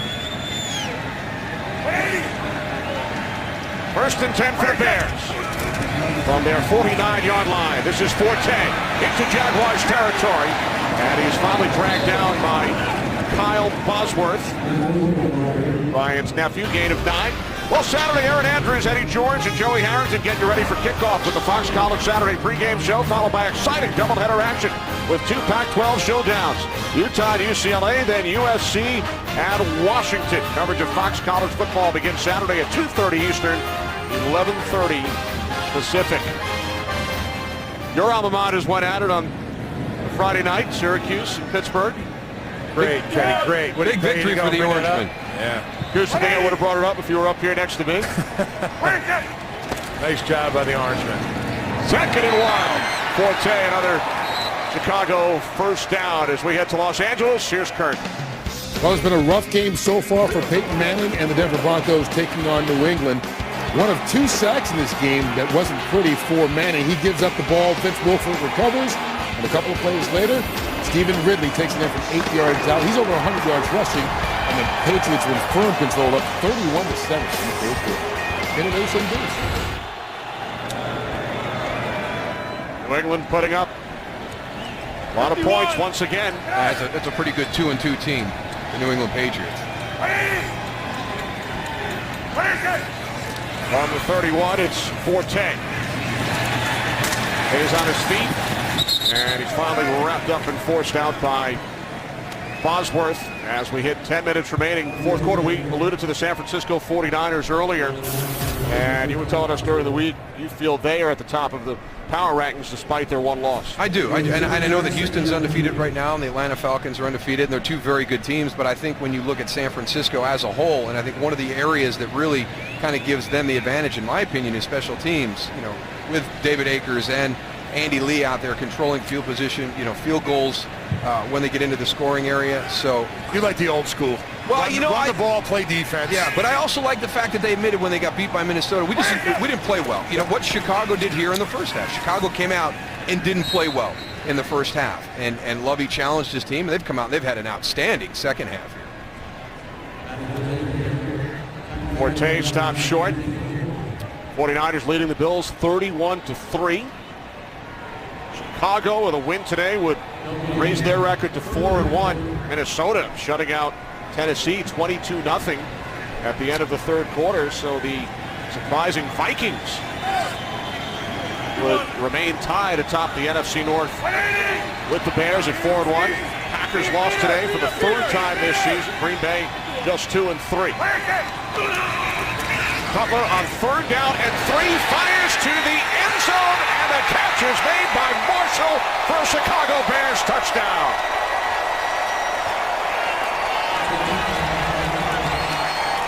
Everything that was going wrong for Chicago in the first half has gone right. And you can say the same thing about Jacksonville. They played a very good first half, but they haven't been able to come out and match it here. I mean, Derek Cox was very good in the first half in coverage. He's trailing the whole way there. Just a little double move right off the bat. Brandon Marshall gets on top, and it's an easy throw for Jay Cutler for the touchdown. Jay Cutler does a great job of identifying exactly what the defense is going to do. They brought both safeties up almost like on a short blitz, and they're man-to-man on the outside. All you have to do is lay it up and get it done, and that's exactly what happened. All Chicago here in the second half. Brandon Marshall, 12 receptions, 144 yards, 12 catches, third most in a game for Marshall.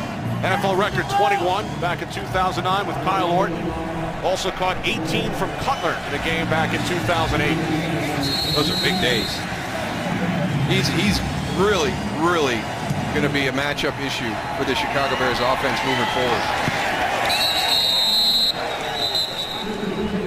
Jaguars will start from their own 20-yard line, trailing 27-3. Join the NFL and the American Cancer Society in the fight against breast cancer by supporting the Crucial Catch campaign. Visit NFL.com/auction to bid now on authentic NFL pink gear worn by players and coaches.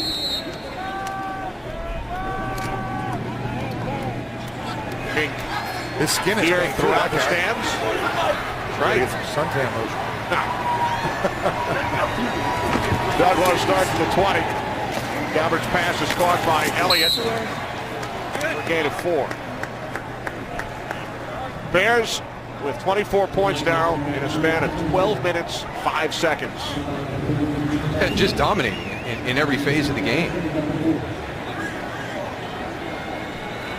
Well, the offense has finally caught up to the defense as far as the touchdowns are concerned over the last 3 games. 5 for the offense and 4 for the defense. Kurt Menefee. Well, Carolina down 6 inside the 1-yard line. 4th and goal, Cam Newton. With time to the end zone, and that was just not a pretty pass, not a good pass, not effective, not good for Carolina. 16-10 inside 3 minutes. Seattle will now try to run out the clock. Kenny Moose and Goose. How about that NFC West? I tell you what, they've been struggling for the last couple of seasons, but that's a pretty tough group out there this year. Rams with a win on Thursday over their division rivals. Penalty marker is thrown. Pass is incomplete. Intended for Zach Potter. Offside. Defense number 71 in the neutral zone at the snap. 5-yard penalty that results in a first down. Israel Adonijay. So if the Seahawks hang on, you would have all 4 teams in the NFC West with at least 3 wins. 16-10 Seattle over Carolina. Arizona 4-1. San Francisco with a 31-3 lead, so they will make it 4-1. St. Louis 3-2. And Seattle moments away from their 3rd win. Pass deflected and picked off by Briggs. Lance Briggs with a touchdown on Monday night. And on Sunday afternoon, he takes it in for yet another Bears defensive score. Well, so much for the offense catching up to the defense. Yeah, they heard you, Kenny. What a competition. 2 defensive touchdowns back-to-back weeks. This group, and it's a culture. It's something you talk about all the time. We're going to take the ball away. When we do, we're trying to score. Look at him all the way up here. Walked into the line of scrimmage like he's blitzing. Pursuit to the ball, Tony. I mean, when everybody's running, so if the ball's on the ground or the ball's tipped in the air, most likely a Bear is going to come down with it.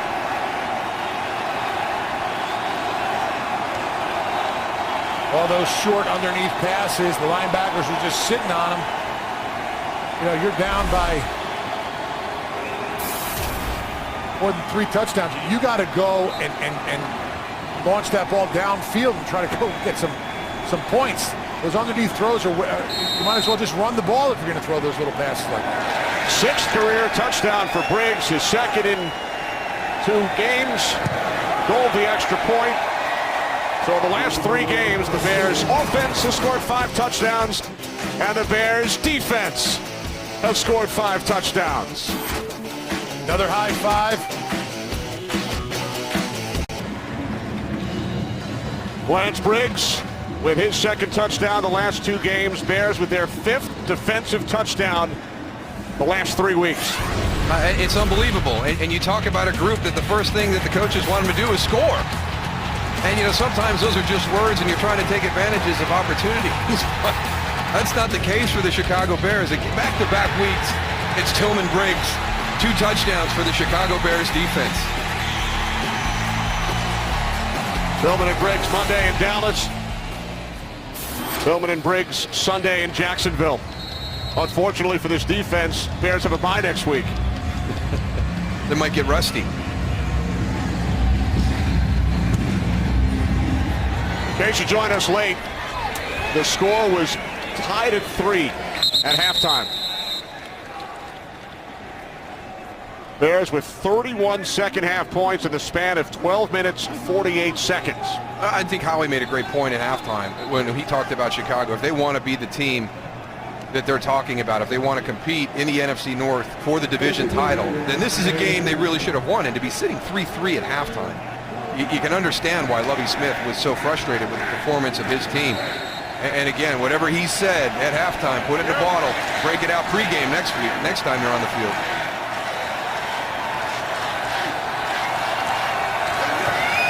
Jaguars again start from their 20-yard line. Gabbert in trouble. Down he goes. Back at the 15. Corey Wooten. Henry Melton. Wooten had a sack earlier. 3rd sack for the Bears. Again, they're doing this with just 4 rushers. You've got everybody walked up there showing the blitz look, but it's just 4 guys, and you've got 2 of them to the quarterback. And this is a completely different defensive line than we saw, like you pointed out, Darryl, in the first half. They weren't getting the pressure. They weren't moving. They weren't having fun. They were tight. Now, obviously, they got to go up through the air, and they know they're going to rush the passer every down, but this is how they have to play when they come out. And this is what makes it hard, Tony. When you're getting consistent pressure to the quarterback with just your 4 defensive linemen, that means you've got 7 guys back in coverage. And that's where these big plays keep happening, and that's why Lovie Smith has got a smile on his face right now. That's why Chicago's so good. There's 7 in the box. They have 1 hole that's not covered, and they stop the run. And, tribute to their linebackers and defensive line working together. 3rd down and 12. Lewis.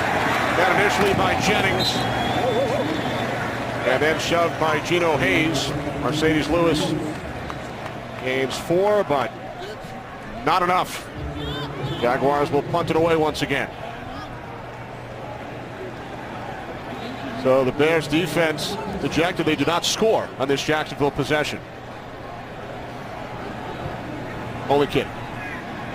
They probably are. Devin Hester's probably all upset. He wants another one.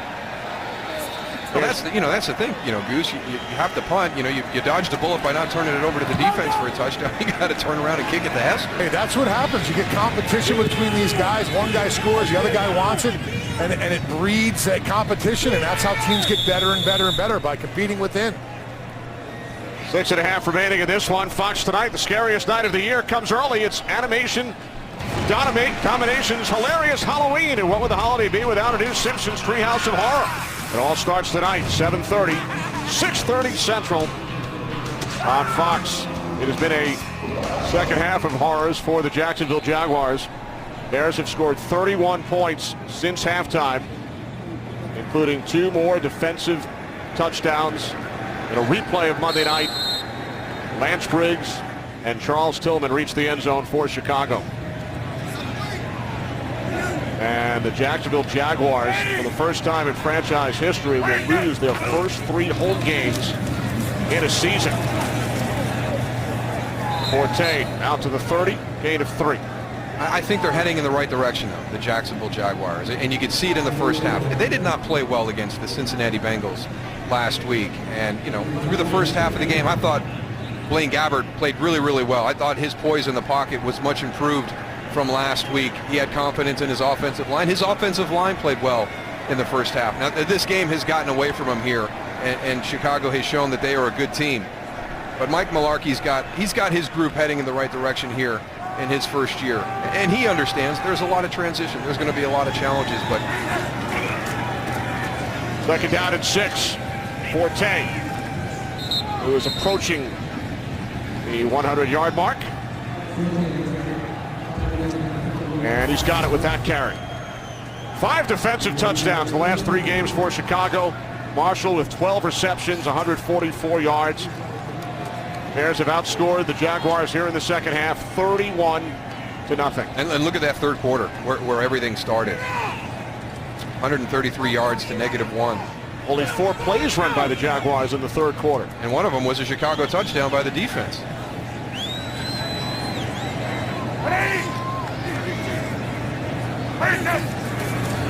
Third down and 3. Forte picks up a first down out to the 42 with under 5 minutes remaining. Bears with a 100-yard receiver in Marshall and a 100-yard rusher in Matt Forte. First time since Thomas Jones and Hussein Muhammad did it back in November of 06. Looks like Jay Cutler's going to come out of the game, guys. And it may not be the last time this season when you've got Brandon Marshall and you've got Matt Forte in your lineup and Jay Cutler as your quarterback. You've got the potential for 100-yard receiving days and 100-yard rushing days. This is an offense that's got a lot of talent. Now they've got to start the games better. You know, it's 10-7 at halftime against Dallas until the defense ignites them right at the end of the first half there. It's 3-3 at halftime here. So Jason Campbell in for Cutler. Bears keep the clock moving. Campbell, 70 career starts with the Redskins and the Raiders in his 8th season out of Auburn. This is first action as a member of the Chicago Bears. Suffered a broken collarbone last year, started 6 games. He was knocked out with the injury, and then the Raiders traded for Carson Palmer.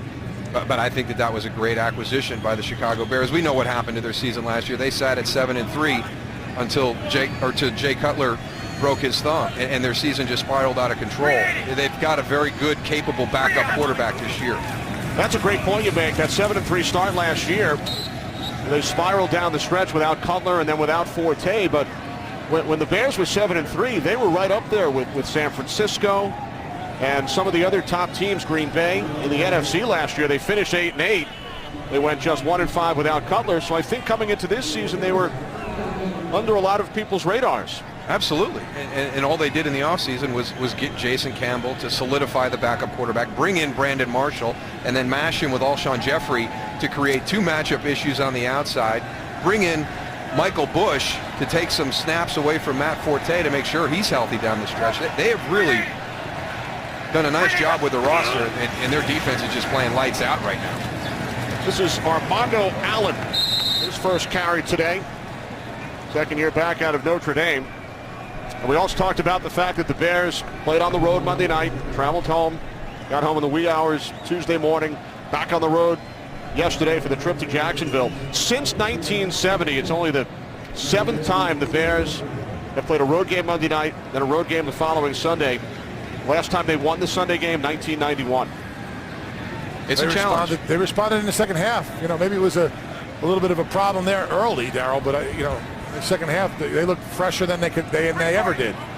Yeah, that was not a good sign right there. Alshon Jeffrey with a pretty good sized wrap on that hand. So see if we can get you an update before we go off the air and find out what happened to his hand. Fortunately for Jeffrey, Bears will not play again for 15 days. They'll host the Lions on a Monday night. What a second half for Chicago. There's Lance Briggs, who has one of the 2 touchdowns scored by the Chicago defense here in the second half. Bears with 5 defensive touchdowns the last 3 games. Jay Cutler, 2 touchdown passes. Now in second place on the Bears all-time list, trailing only Sid Luckman. Cutler with 70 touchdown throws. He had been tied for second with Billy Wade. And Armando Allen breaks free. Allen takes it all the way for another Bears touchdown.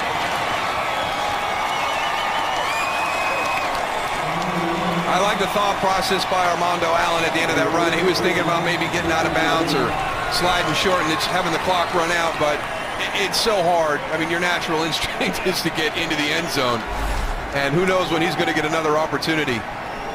But I'm sitting here at the start of this drive wondering, you know, if Chicago's going to be able to run this clock out, come out and get that running game going, let that offensive line come off the ball. And here they just did a tremendous job up front blocking and get a long touchdown run.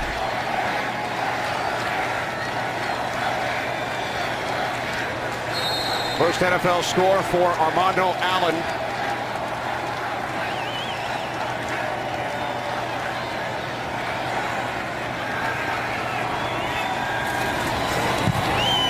Bears have scored 38 second half points.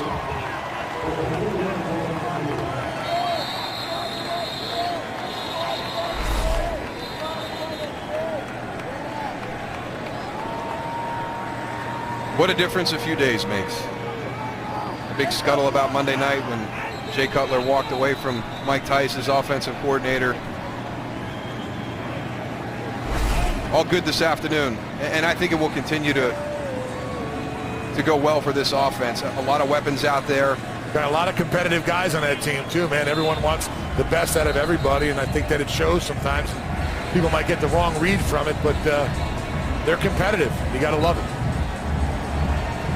Bears with 38 points here in the second half. Most points Chicago has scored in the second half of the game since 1941. They scored 49 points in the second half of the game in Philadelphia.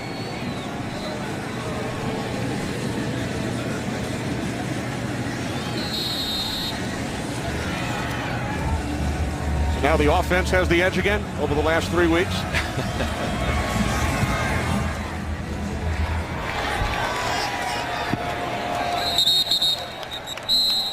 41-3 Bears, under 2 minutes remaining as we get ready, and hope you are too, for the biggest month of the year. Foxtoberfest continues Saturday. Fox College football, Utah, UCLA, and USC takes on Washington, followed by a Fox NFL Sunday doubleheader 1 week from today.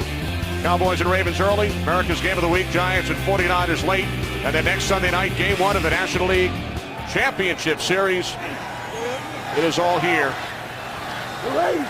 on Fox. Penalty markers on first down.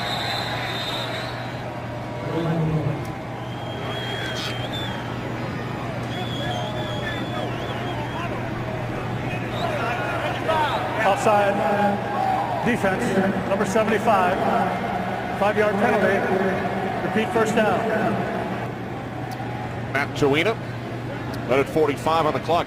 The Bears have scored on all 4 of their offensive possessions here in the second half. Field goal followed by 3 touchdowns. And then you add in the 2 defensive touchdowns. They've scored every time they've touched the ball since halftime. So the Bears will go to 4-1. Minnesota leading Tennessee 30-7.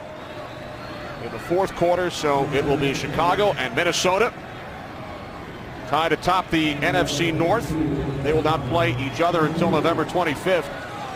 Bears with a bye and then a Monday night game at home against Detroit, while the Jaguars will drop to 1-4. Jacksonville with a bye as well, and then they must head out on the road for their next 2 games at Oakland and at Green Bay. The ball is deflected, and Anthony Walters, number 37, thought he had a shot at it.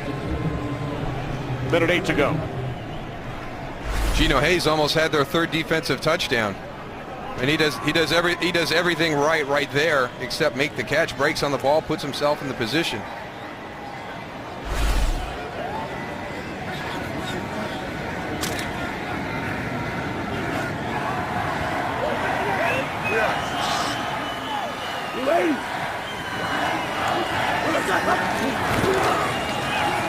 Third down and 1 more flags.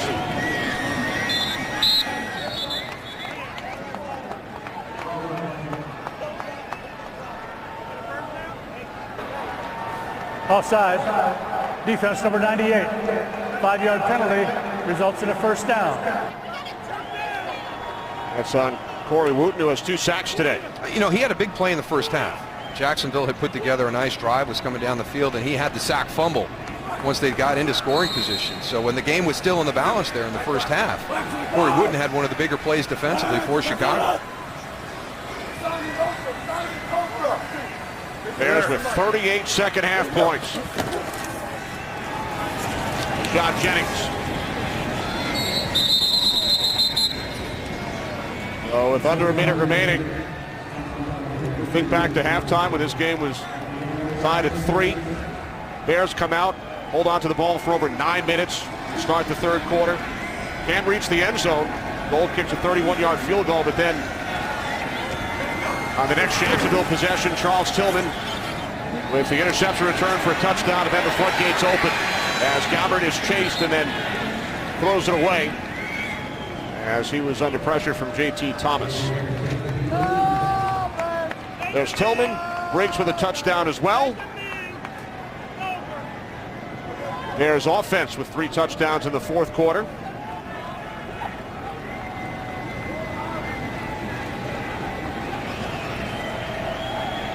Be a very happy plane ride back to Chicago for Jay Cutler and the Bears.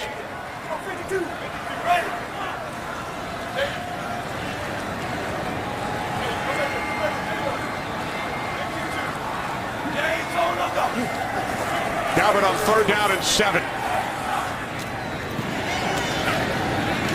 Lewis walked out at the 37-yard line by Gino Hayes. Great job by our entire crew today. Producer Barry Landis, director Brian Lilly, associate directors Eric Vandia and Joe Williams, broadcast associate Paul Marlborough, our technical producer Sid Drexler, technical director Chris Castro. Pre-game produced by Bill Richards, directed by Bob Levy. Bears score 38 second half points, defeat the Jaguars 41-3. We will return to Jacksonville after these messages.